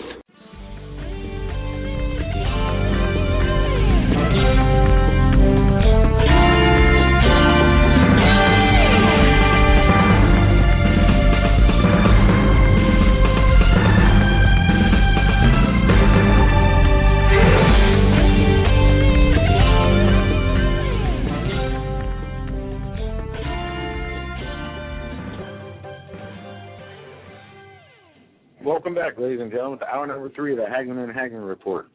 We are going to go right to your calls at 661-244-9839 after one quick headline. Illinois House approves licenses for undocumented immigrants. The Illinois House on Tuesday approved legislation allowing undocumented immigrants to obtain temporary driver's license. The bill was okayed by a vote of 65 to 46 and now heads up to Governor Pat Quinn's desk for approval. Under the plan, drivers will get 3-year licenses called temporary visitor licenses and will be required to take driver's education classes and carry car insurance. So, wait, where was this again? In Illinois. They voted to approve undocumented immigrants to obtain driver's license. So illegal aliens or illegal Right. people in this country illegally, they're granting them. But I thought you had to have identification for driver's license. I don't have a problem with helping people in need. I have a problem with neglecting your own people and helping people who may or may not be in need or may not want to do things to help themselves, and putting those people in favor of the people who are in need. Well, and this is I picked this article on purpose because it's goes to the pattern of what we've been seeing. This pattern of waste, this mentality where people who aren't citizens of this nation have more rights and freedoms than the people who are citizens of this nation. Well, but anymore, I don't even want to be a part of this nation. So really, I don't care. If they want driver's license, let them have them. Our country's done anyway. Give them all licenses. Seriously. Well, who cares? Yeah, I'm not there. Look, I believe I believe that we can not take our country back, but I believe that we can right some wrongs and reinforce some positives here. Hey, maybe if we need to do that, get enough immigrants in here, it'll move some of these, robotic, idiotic Americans out of their stupor and wake up and realize what's happening in this world, and realize that their nation's gone. You know? I know. Since you mentioned Illinois, I just want to sneak in this one thing here. I don't know whether folks you heard about this in Chicago. The Chicago Teachers Union. Did you hear about this? The union wants to fundamentally change America too. This is the Chicago. Very good. Well, now hold on. Wait until you hear this. 2 years ago, a woman by the name of Karen Lewis was elected as the union president. Now, she's best known for mocking U.S. Senator of Education Ann Duncan's lisp. That's just cruel, by the way. And for taking on and defeating Chicago Mayor Rahm Emanuel in the district's first teacher strike in a generation. Anyway, here's what happened. Here's CTU, the Chicago Teachers Union, have been on a victory lap of sorts since the September strikes, with union activists seeing themselves as protectors of union power during a time of membership decline and education reform. Anyway, the heart of this story is this. When remember Karen Lewis, the woman, the president of the Teachers Union, mocking the Education Secretary's list. Anyway, when she appeared at the Illinois Labor History Society's Salute to Labor Historic Heroes from the History Makers of Today, she didn't disappoint the crowd. She threw gasoline onto the fire of class warfare and even mentioned mob killings of wealthy Americans. And here's her quote. "Do not think for a minute that the wealthy are ever going to allow you to legislate their riches away from them." Okay, I agree. We've got fascism here. Anyway, please understand that. However, we are in a moment where the wealthy, or where the wealth disparity in this country is very reminiscent of the robber baron ages. The labor unions of that time, though, were ready to kill. They were just off with their heads. They were seriously talking about that. Now, some in her audience laughed and even clapped at that remark. Imagine that. Just imagine that. There's a video floating around on YouTube of that, but can you imagine? This is who we're leaving our children to. That mentality. Okay. Let's go to the phones, as we have a lot of people on hold. Let me thank you for your patience. We're going to go to area code 512 first. You've been on hold the longest. Thanks for calling. You're live on the Hagmann and Hagmann Report. Doug and Joe, good afternoon or good evening. Doug, I heard you on Rick Wiles, and it was very, very good. Oh, thank you so much. Yeah, Rick's a great guy, and had a good time doing the interview. I've enjoyed listening to him. Two things I would like to ask you about. One thing ask you about, one thing talk to you about. I've talked to my wife off and on about what I think's happening. It's just kind of been conversations here and there. But this weekend, it's my intention to have a heart-to-heart, detailed talk with her. And I was just curious if you had an outline as to how to approach this. But I don't want to get into Illuminati, all this other stuff. Just a 30-minute discussion, 45-minute discussion about what I think is going to happen. And I was just curious if you had an outline of how to structure the phone, how to structure the call or the talk with her. What a great question. Now, is your wife aware of? I mean, is she aware of things aren't quite right, or what's her status? She's just on the very, very edge. She doesn't like what's going on, but I would say no. I mean no. She okay. Doesn't like what's going on. And okay, well, you know, many people are in the same position. I would just say this, and I don't think you're going to accomplish, what you want to accomplish in a 30-minute discussion, but I think it's a good start. It's a way to lay the ground, plant the seeds. Personally, what, and I can tell you from experience, okay, just sit down over a cup of coffee and say, have you noticed that things are just kind of out of whack, and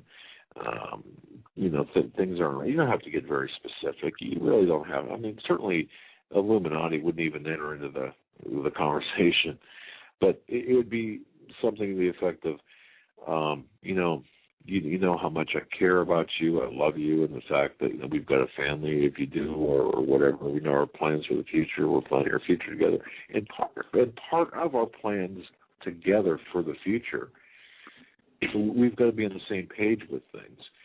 And maybe the first sit down with over a cup of coffee or tea or whatever, maybe it might be just asking her what she thinks instead of telling her what you think. Maybe it might be, hey, what do you think? What do you see going on? And because people love, it's been my experience, people love to tell you what they think. And that way you can get a read on where she's at. Or if you already know that, it reinforces that. But then use that to open and say, well, geez, here's what's bothering me. And maybe, maybe you can help me with this.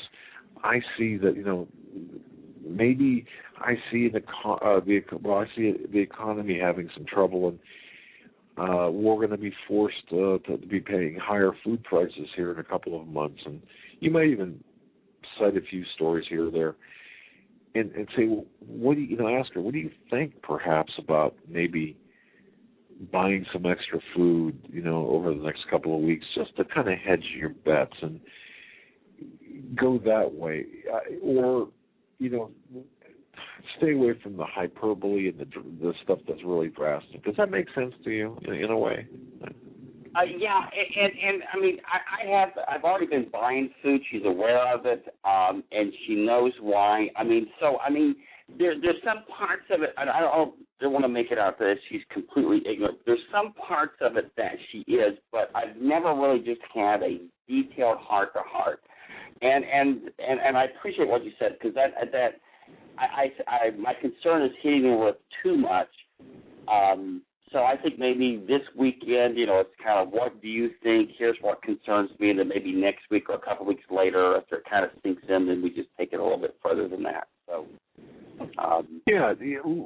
little by little in increments, and get her feelings and see where she's coming from, because it's really a hard, very difficult concept, because there's just so much, and you can only talk about it for so long. But if there are bigger decisions, which you are referring to, perhaps the purchase of metals, or or cashing out a 401k or something, whatever it might be, whatever the bigger decisions are, you can kind of gradually, work your way up to that. I certainly wouldn't open with that, but boy, if I had an outline, that would be great. But I think every person's situation is different. But it sounds like you've got a great head on your shoulders, and just by asking the question, I think that you're further ahead than people who just kind of go in like a bull in a china shop and just go after it, without the necessary thought. The preparation. I don't know if that helps you. No, it does. It really does, and it just pretty much confirms and it reinforces what I was thinking. But I mean, I would have gotten into a bit more than what I needed to. So no, trust me, I appreciate it. The second thing I just want to comment briefly on is concerning Alex Jones and Piers Morgan. First of all, I want to say that I owe Alex Jones a lot of thanks, because if I had not started listening to him, I would not be listening to you, Max Kaiser, Gerald Slinty, and many other guests. I find him at most times difficult to listen to, so I don't listen to him much, but when he has guests, I do. But I think last night, CNN played him like a fiddle. They had him exactly where they wanted. They got exactly what they wanted out of him, and that is to come across as a stark raving lunatic. And he played right into their hands, and I think he did more to help them and hurt the cause than he did to help the cause, because they played him like a fiddle, and he acted exactly like they wanted him to act. I realize he's passionate, but he could have handled it better and got the points across. I agree that he could have handled it better, but, I've watched his show many times, and he acts like that by himself on his own show. He wasn't pretending to be something he wasn't, and I think it shocked a lot of the zombies that watch CNN to see a real person with real feelings and emotion. I do believe that he could have done a better job, stayed a little bit more composed.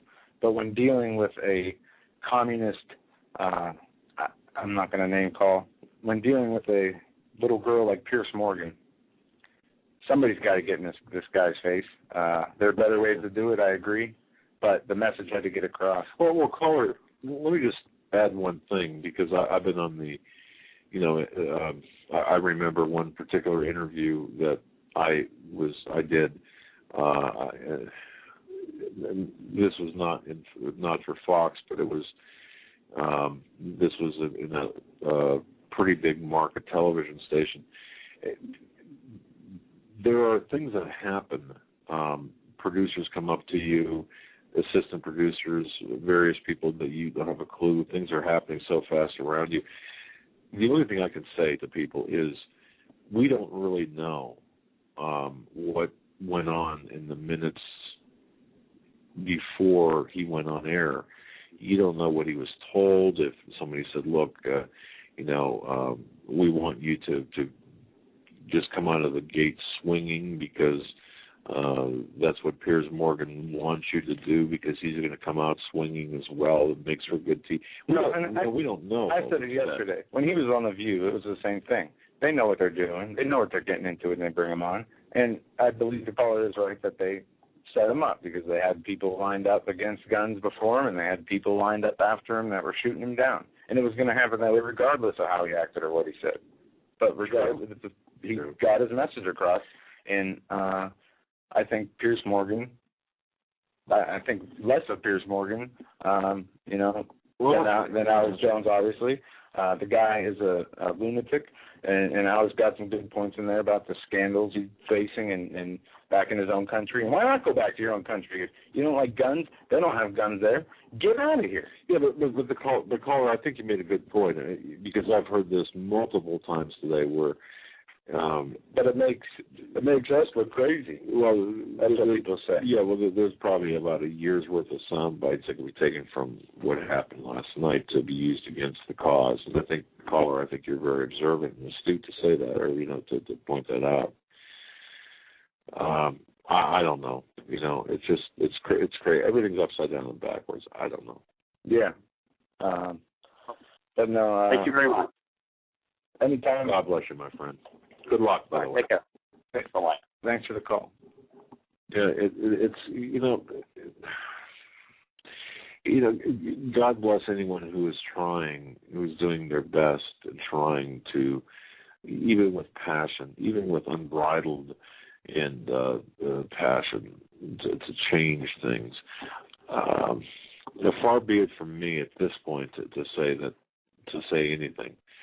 Having been a guest on the show, I know he's the person standing up for the constitutional right to protect yourself, while you have the rest of the network and the people brought on trying to take those rights away. But can you see the irony, though? And folks, I just want to point the irony out. I don't care, regardless of what was said, how it was said, regardless of who was there. You've got a British national. We fought a war of independence. A weaselly British national who is there. It doesn't matter. But no, it does matter, because he's not just some upstanding British citizen who came over here to be a news anchor. He got kicked out of his own country pretty much because he's a fraud. All right. Well, even so, you've got. He goes on the Communist News Network. You've got. Well, man, you've got a British national that is over here lecturing us. I mean, look at Ed Schultz. And his psycho crap he goes on, his rages on his TV shows and radio shows, talking about lining Republicans up and shooting them in a ditch. Who talks about that? Where's the outrage there? But a man speaks from his heart on the, in truth on defending the Constitution. I mean, it's just I do see both sides of it, and three sides of it really. But I agree, and. We talked about if we were going to talk about this tonight, because we don't want it to dominate the show. No, but we should get into it. And I'm sure we'll talk about it a little bit tomorrow once we get more reaction. But let me just the only thing I can say is this: it's almost like being involved in a mass shooting event or an active shooting event. It's easy to sit here, without the cameras rolling, without the lights and the however many people watch and all this stuff. To Monday morning quarterback. Believe me, it's different in real life. It's different behind or in front of the cameras. Speaking from my limited experience, there's just a lot of difference there. Things happen that it's almost like somebody sits you in a chair and spins you before the interview. Your head spins. Now, having said that. Well, that's all I'm going to say, but it's just different. We're going to go to area code 505. Thanks for holding. You're live on the Hagmann and Hagmann Report. Hello, is that me? That's you. Awesome. So nice to be on with you guys. I had a couple of things that I wanted to cover, so I'll just run through those real quick and then get off the air and make room for other people. I have a 3-year-old son, and as soon as I got pregnant, I just knew. But I went down to Planned Parenthood to go and get a urine analysis just to, have the scientific proof and whatnot.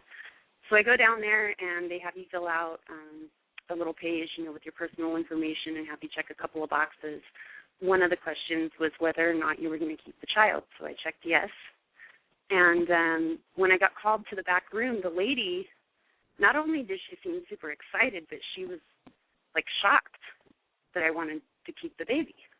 This is the only experience I had ever had at Planned Parenthood, so it was kind of shocking for me, too. I was like, oh, well, that's weird. So I sit down with her, and I was there for resources, really, and to get the urine test. And so I started asking her about midwives. And she got real quiet, and she started whispering to me and told me that she was not legally allowed to tell me about homeopathy or midwife facilities, but that she knew a couple of ladies and a couple of places I could go, and real quietly she gave me some referrals to midwives. So I thought that was really strange. On to the second thing. My son's father and I did end up breaking up, and we went and got a child support case started. He had made 5 payments. They were all on time, and they were all paid in full, but we were only getting partial payments. So I go down there, and I'm like, what's going on? They tried to blame it on him. Oh, he didn't pay on time, this and that. Well, him and I get along. He gave me his financial statements. I went down there. I ended up going back and forth to that office 8,000 times, getting stonewalled, talking to supervisors. They lied to me on several occasions. I mean, it was crazy. I'm in their office. They're trying to tell me that 2 and 2 doesn't equal 4. And I'm like, how can this be happening? So I go up the whole corporate ladder to all their supervisors. I'm getting stonewalled there, too. The media won't touch it. I ended up calling the governor's office, sent them all the financial paperwork, and every stitches, I kept getting different statements from the office that didn't match each other either. Hold on, love. And so, their statements weren't matching each other, so obviously their books were all weird. And so finally, I'm sorry, my son is sick. So finally, I get a court case because I'm not getting anywhere with these people.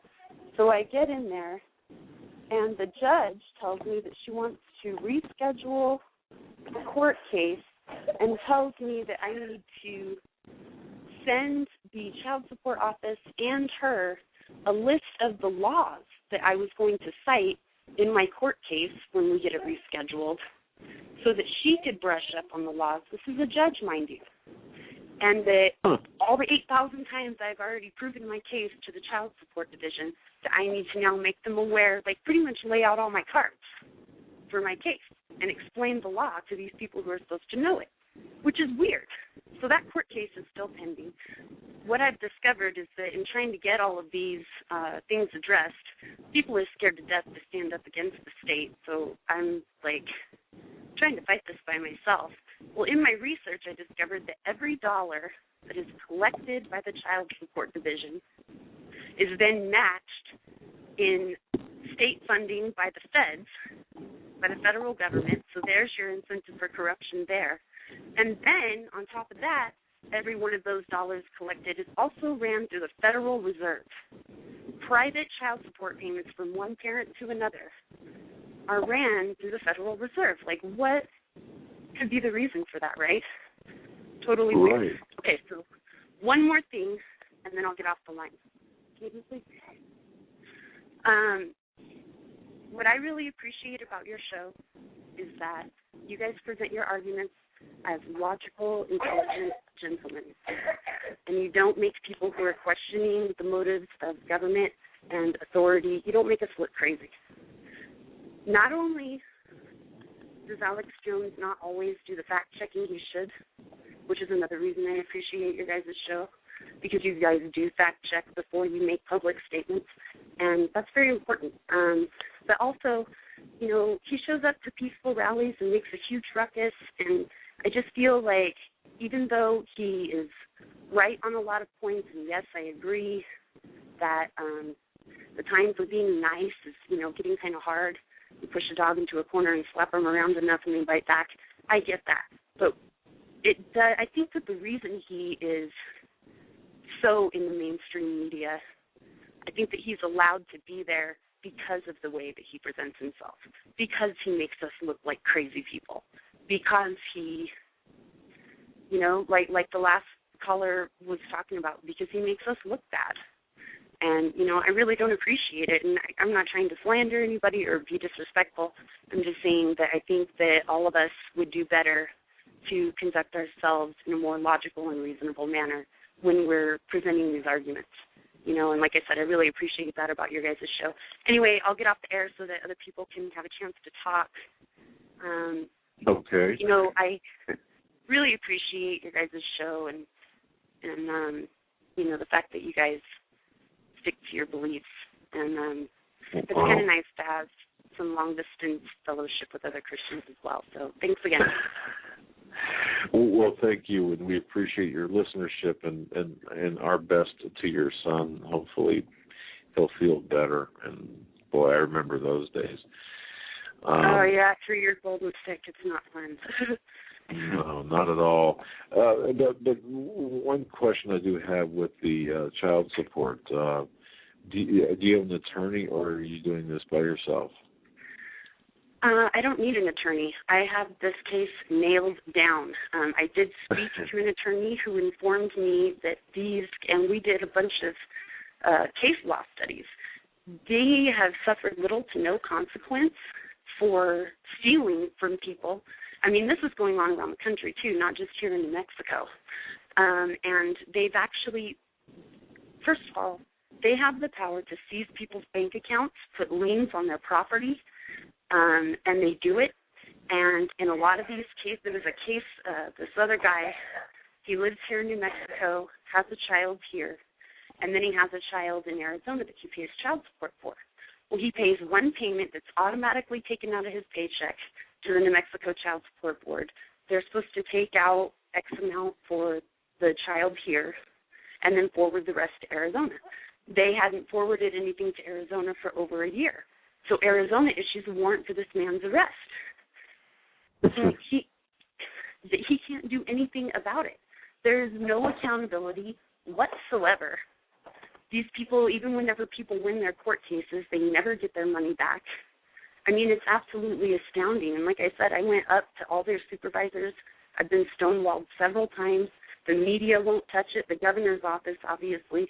I couldn't figure out why the governor's office wouldn't help me until I started doing research and found out that so much government funding comes from those collections, And that's why they're, keeping shady books and stuff, too, because the more they report, whether or not it's true that they collected that amount, if they report that they did, that's how much money they're going to get in government funding. So it really essentially that comes down to the fact that they're stealing from little kids. And, there's a lot of parents that aren't taking responsibility and paying their child support. My son's dad is. And for them to take advantage of him and me and to be able to have the power to destroy a person's life, it's of the utmost importance to keep clean books. And theirs are a mess. You can't even read them. And they're out and out liars, and they've been busted in it before. I have tape-recorded conversations of them lying to me. I mean, it's just totally ridiculous. I couldn't figure out how they could possibly be getting away with it. And it's because there's so many other agencies making money off of it. Well, perhaps, at some point, and this is something to think about. Maybe you might be able to assist others in your position, and I know that there are many, many others based on your experiences. I would say that perhaps you could,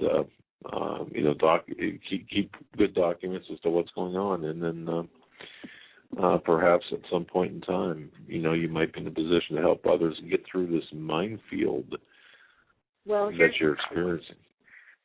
I, in doing all the research to fight my own case, I downloaded and printed out all of the laws pertaining federally and to our state of New Mexico in regards to child support cases.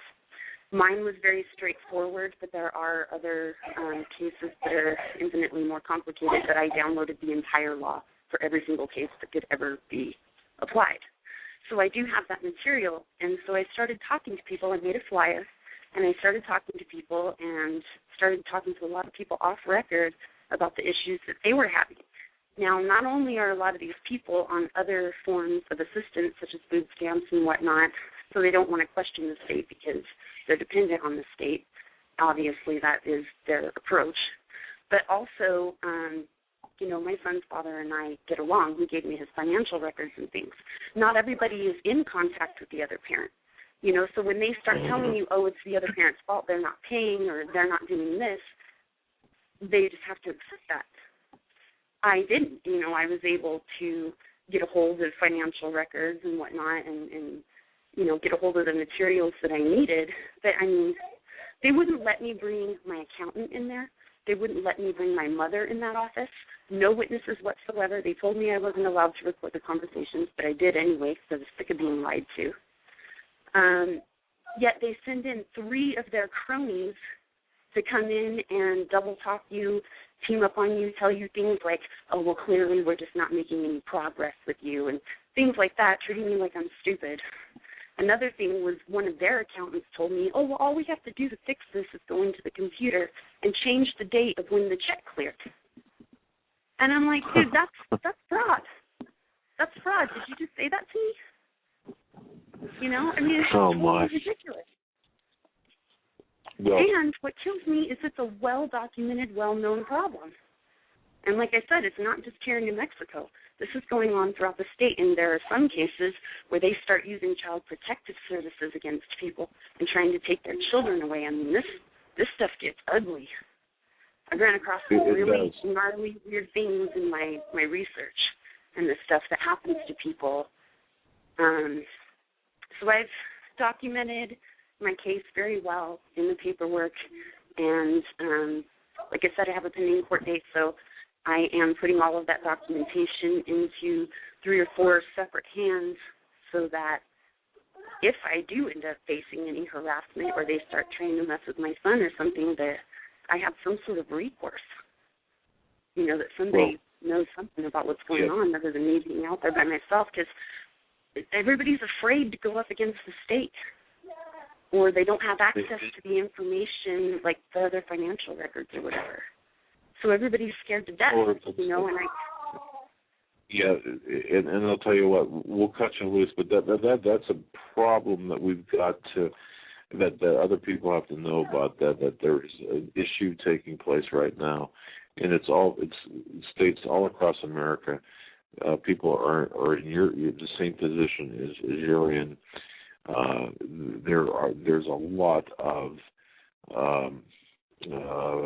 state-sanctioned exploitation of people in your position, and this is something that really needs to be exposed, and we really have to. And the use of child protective services against the parent or parents is now becoming an even larger problem. And when Obamacare comes into play, there will be an increase in CPS and child protective services.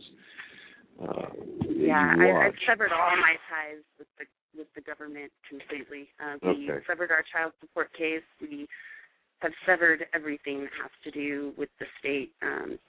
And I've never really used credit cards or bank accounts or anything like that. And so, I'm pretty independent as far as that's concerned. They can't really do a whole lot to hurt me, but they could do something with, threatening with child protective services or whatever. But, I'm trying to cover my bases as much as I can and put that information into as many hands as possible so that if I do start getting harassed, it's not just me out there speaking out against it, but it's also other people familiar with it. So.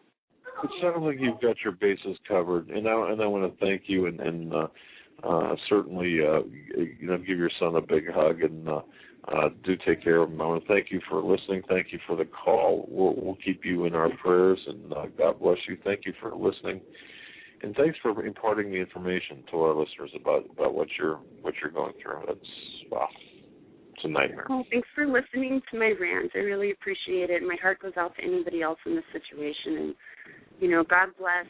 And thanks for fighting the good fight, you guys. All right, you have a good night. Thanks for calling. Bye. Bye-bye. All right, we're going to move right along. Area code 912. You're live on the Hagmann Report. Hey, Doug and Joe, it's Daniel. Hey, Daniel. It's good to talk to you. Hey, actually, I wanted to go back to what y'all were talking about as far as the Connecticut shooting and the Aurora shooting as well as the VTech shooting. All of them had, they were under some type of psychological drug. And what I was thinking about was, I believe one of your guests had said something about this previously, but they were talking about how the word in the Bible for sorcery is pharmakia, which we get pharmacy and pharmaceuticals and things of that sort, as well as, the symbol having the snake wrap around the staff and things of that have to do with the Kundalini spirit. And, it has a lot of occulted evil, codes within it. But I believe that those ones that actually, was taking those drugs was able to be inflicted or maybe oppressed by these demonic entities. I don't know if you ever heard of Russ Bizdar. He does he specializes in SRA, satanic ritual abuse, and DID, dissociative identity disorder, and he explains how they actually a few weeks ago. Mr. Bizdar was on our show just a few weeks ago. Okay, that was it. Okay. Well, he was explaining how, they would split the personalities and they would actually attach a demonic entity towards one of the personalities. That's why these people can snap in and out of certain, ways and be able to shoot children with no problem, be able to do all those things. But all of them had that same problem. They all were on some type of drug.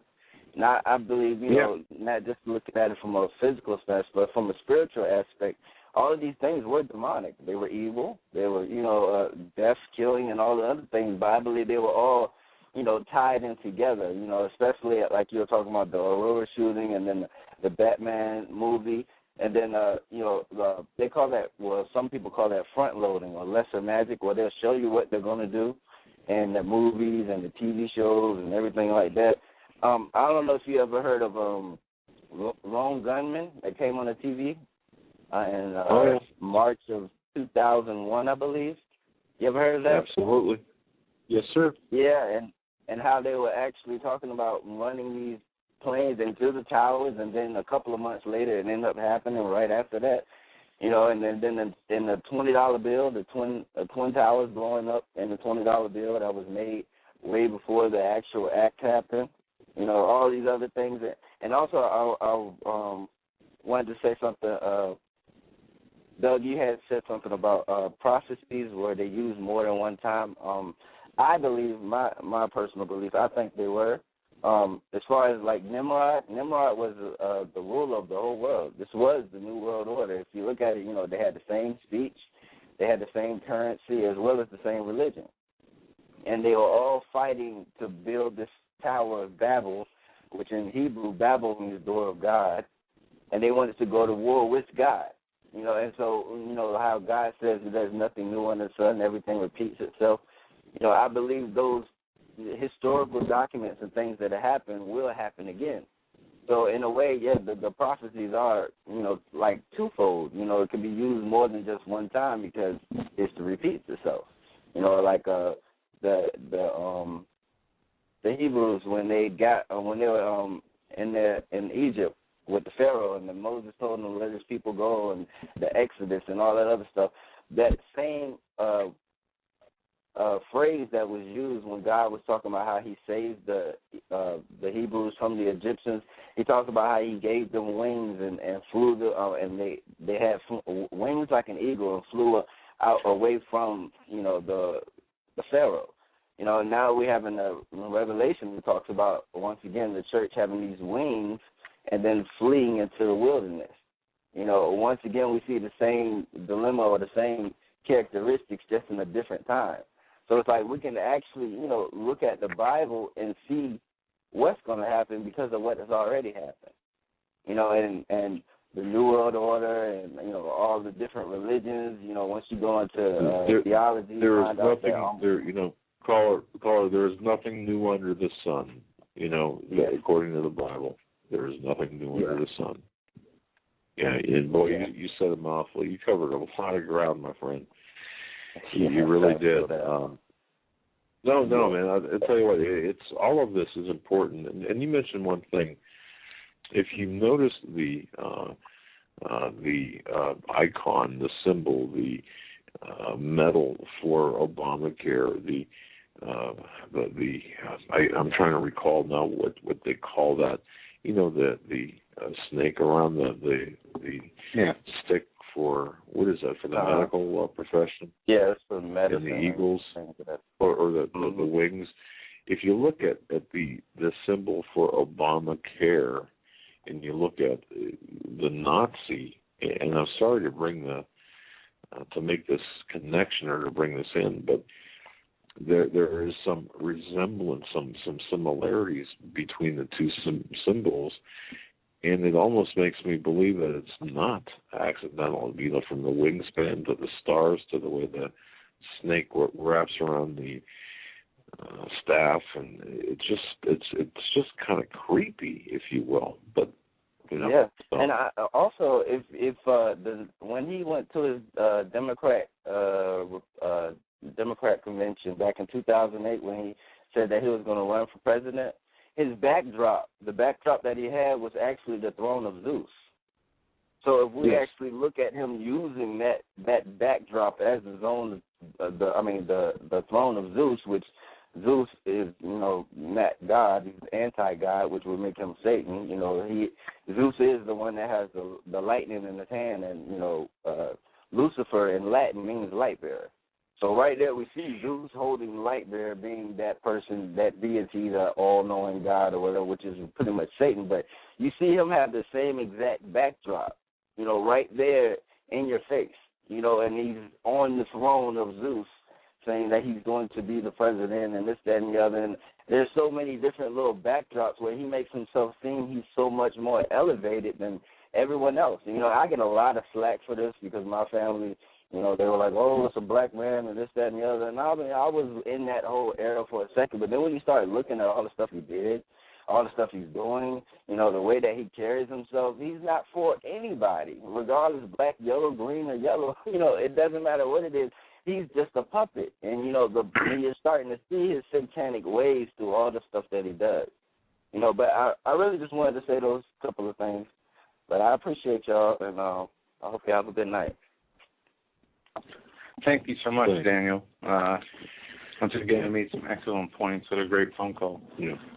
Sorry it took me so long to get to you. Hopefully we can get you back coming on and have a discussion about this, because the inauguration had a weird thing when Obama came there, basically got carried into a room and had some people come in and close doors and came out, was as described as a different and new man. Yes. And Nathan Leal on Thursday, we're going to be talking about the upcoming inauguration and about the symbology. This caller, Daniel, mentioned about the symbology.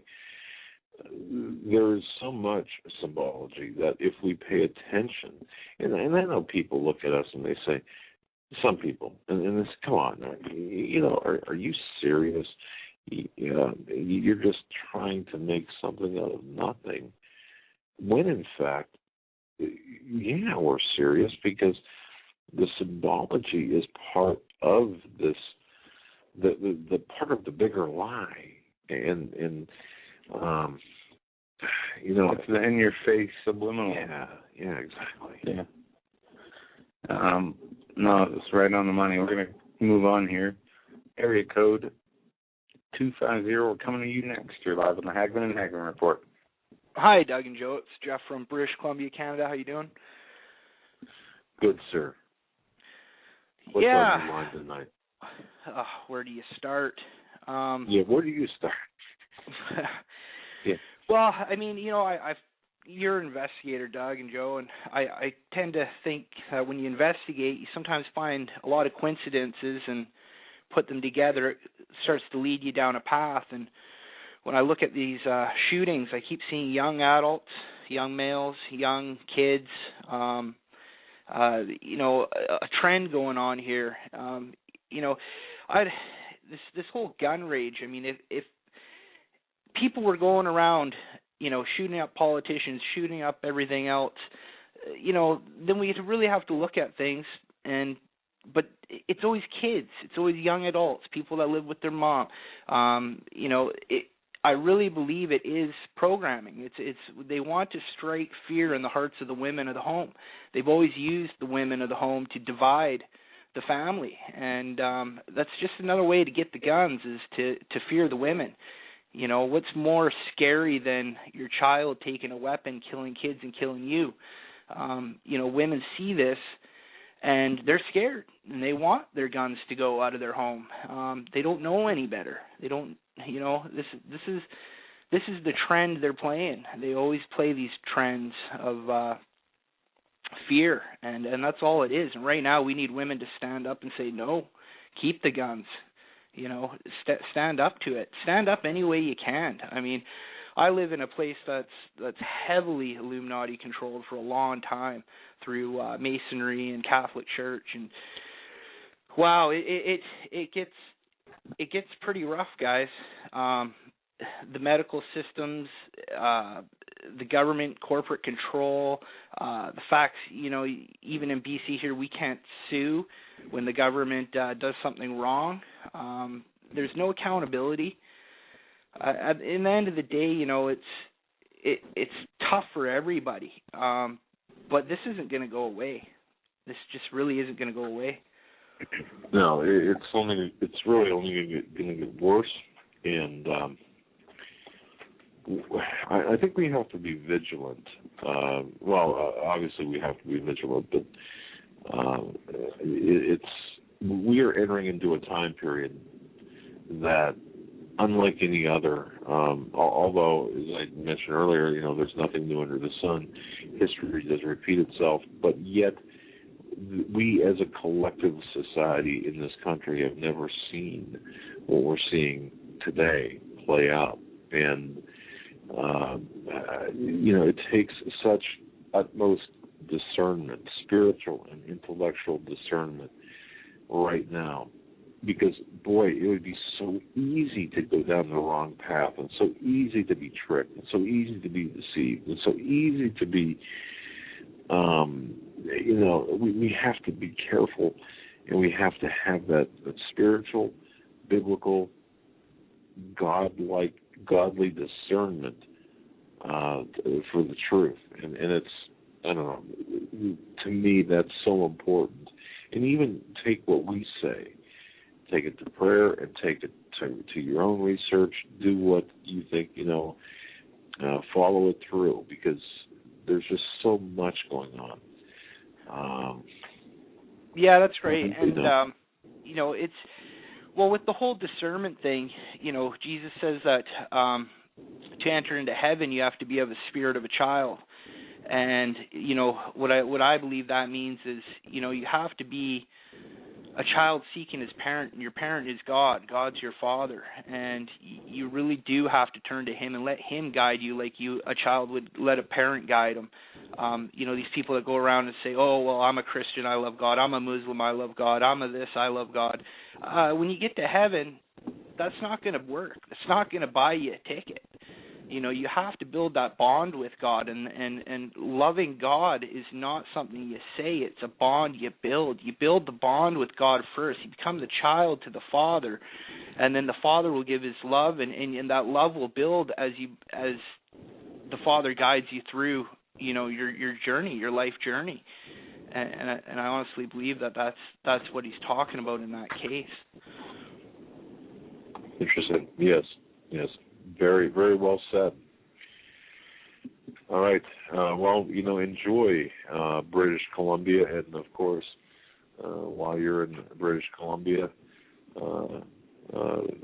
definitely pay our newest sponsors a visit there. And I don't know how close British Columbia is a huge province. It's one of the bigger provinces, is it not? Yeah. Yes, it is. I'm on Vancouver Island, actually. I'm right. I'm just south of Campbell River, where your sponsor's at. Oh, okay. Okay, yeah. Grantland Firearms in British Columbia. You know, pay them a visit and stop and say hello if you ever get around in that vicinity. But but thank you very much for your call. Interesting points of view, indeed. Can I just make one quick point about the Alex Jones thing? I just want to say that no. No, go ahead. Okay, I just want to say, you know, it's the first time I've ever seen in my lifetime somebody actually get on mainstream TV and bash their biggest sponsors right in their face, and hats off to that man for doing that. And anybody that says he's in bed with Piers Morgan on this, good luck with that one. And for people. Sorry, I didn't mean to interrupt you. I just wanted to add to your comment. I saw more foreigners, people from the UK, from Australia, supporting what he was saying and saying how stupid, the Americans are for calling him names and saying he's crazy. And actually, just to let you guys know, I received a tweet here from a friend, and this is from the real Alex Jones on Twitter. H.G. Basinger calls for Alex Jones' death on Piers Morgan, and Piers Morgan agrees. Wow. Yeah. See, so much for the protection of free speech. Goodness. Yeah. Oh, insane. and people say that he's hurting the cause because he gets the way he does, but you got to realize this is a man that, he sees the end game in everything that he says. Every time he opens his mouth, he sees the end game, and he's been doing this for a long time, from what I understand. And you try getting up there in front of millions of people on a mainstream in the heart of the lion, and try to keep your calm when they try to tow you down a road of deception. It's not going to happen, people. And for the people that just turn off the TV and say, oh, well, he's just a crazy guy, he's just a madman, well, those people, you're not going to wake up. God needs to wake those people up. So forget about it. Forget about those, few million that won't wake up. If they're not going to wake up, they're not going to wake up. At least Alex is giving a lot of the rest of us hope that, somebody is out there calling a spade a spade. Yeah, and you're right. I mean, believe me, sitting in the hot seat is much different than sitting in the Monday morning quarterback chair. And I think that, it's, it is something that he got a lot of. I was amazed. Somebody had presented a list of ticked off a list of what he had snuck in or really didn't sneak in, but pushed into the conversation. He covered a lot of ground, I'll tell you, regardless of how the message was wrapped. The message, there were a lot of things that he touched upon, but that said, you're going to have detractors. Like we have detractors, we've got supporters. But the way I look at it too, right now, how would the founding fathers, or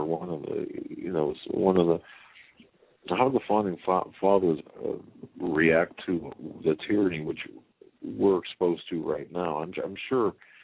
And back in the 1700s, people think it was all very respectful and all very, stand-up-ish, and there were some raucous events with our founding fathers. So it would, it's not anything new, to be sure. But good points, very good points, caller. Thanks for your call. We're going to move on as we toward the end of the show. Thank you. God bless you, man. God bless you. We're still having some sound issues. I can tell you this. My ears are bleeding from the... because you get your volume jacked up all the way. We got about 2 minutes left. Jason wants to sneak in a quick word. Jason, on hold for an hour. Real quick. You got about a minute. Yeah, you can close us out, buddy. Okay, God bless you guys. Thanks for taking my call. You hear me okay? Yep. Oh, sure. Okay, perfect. I just want to say this quick. In fact, we can hear your thoughts. Okay, gotcha, brother. I just want to... Your previous callers tonight that were talking about Alex and Piers were dead on. The way he presented himself, he made himself look schizophrenic. And this is very bad for us guys, because I got InfoWars stickers all over the back of my car. And now people are going to view our views as crazy because of the way he presented it. He woke me up. I love him with all my heart. But the way this was done was not good, guys. So I just want to I love Alex. I'm going to continue supporting him. But I'm going to do it a little bit more cautiously now, because what happened last night, if you watch that program start to finish, it looks like a psyop to set up the Civil War, the way it was presented. So that's what I got to say tonight, guys, and God bless you. God bless your show. Well, I love you guys. Jason, go ahead. My friend, you said it looked like a psyop to set up a civil war. Couldn't it have been? Well, that's what Doug, I'm telling you right now, brother, I love Alex Jones with all my heart. If it wasn't for that man, I would have never woke up. I probably would have voted for Obama. So I love him. He woke me up, but go ahead. But what I'm saying, though, is is it possible that Alex Jones walked in there and was kind of blindsided, and they set that up, and the end result was, okay. That's what I pray the case is, Doug, and that Alex wasn't a psyop from the beginning himself, because a lot of people claim that, and I've defended him with all my heart, but it's just chilling to see that. If you rewatch that program, it really feels like a government psyop to set things up. So. Well, Jason, God bless you, my friend. We're up against the close of the show. I want to thank everyone for listening. Thank you very much for putting up with us for 3 hours. We hope that you got something from tonight's program. And we'll have more on Jones and what our breakdown is on that tomorrow. I do want to say some things on that we didn't get to today. But thank you, everybody, for joining us. Thanks for your calls. We love each and every one of you. We'll see you here tomorrow. And then we have guests for the rest of the week, including Sunday. Good night.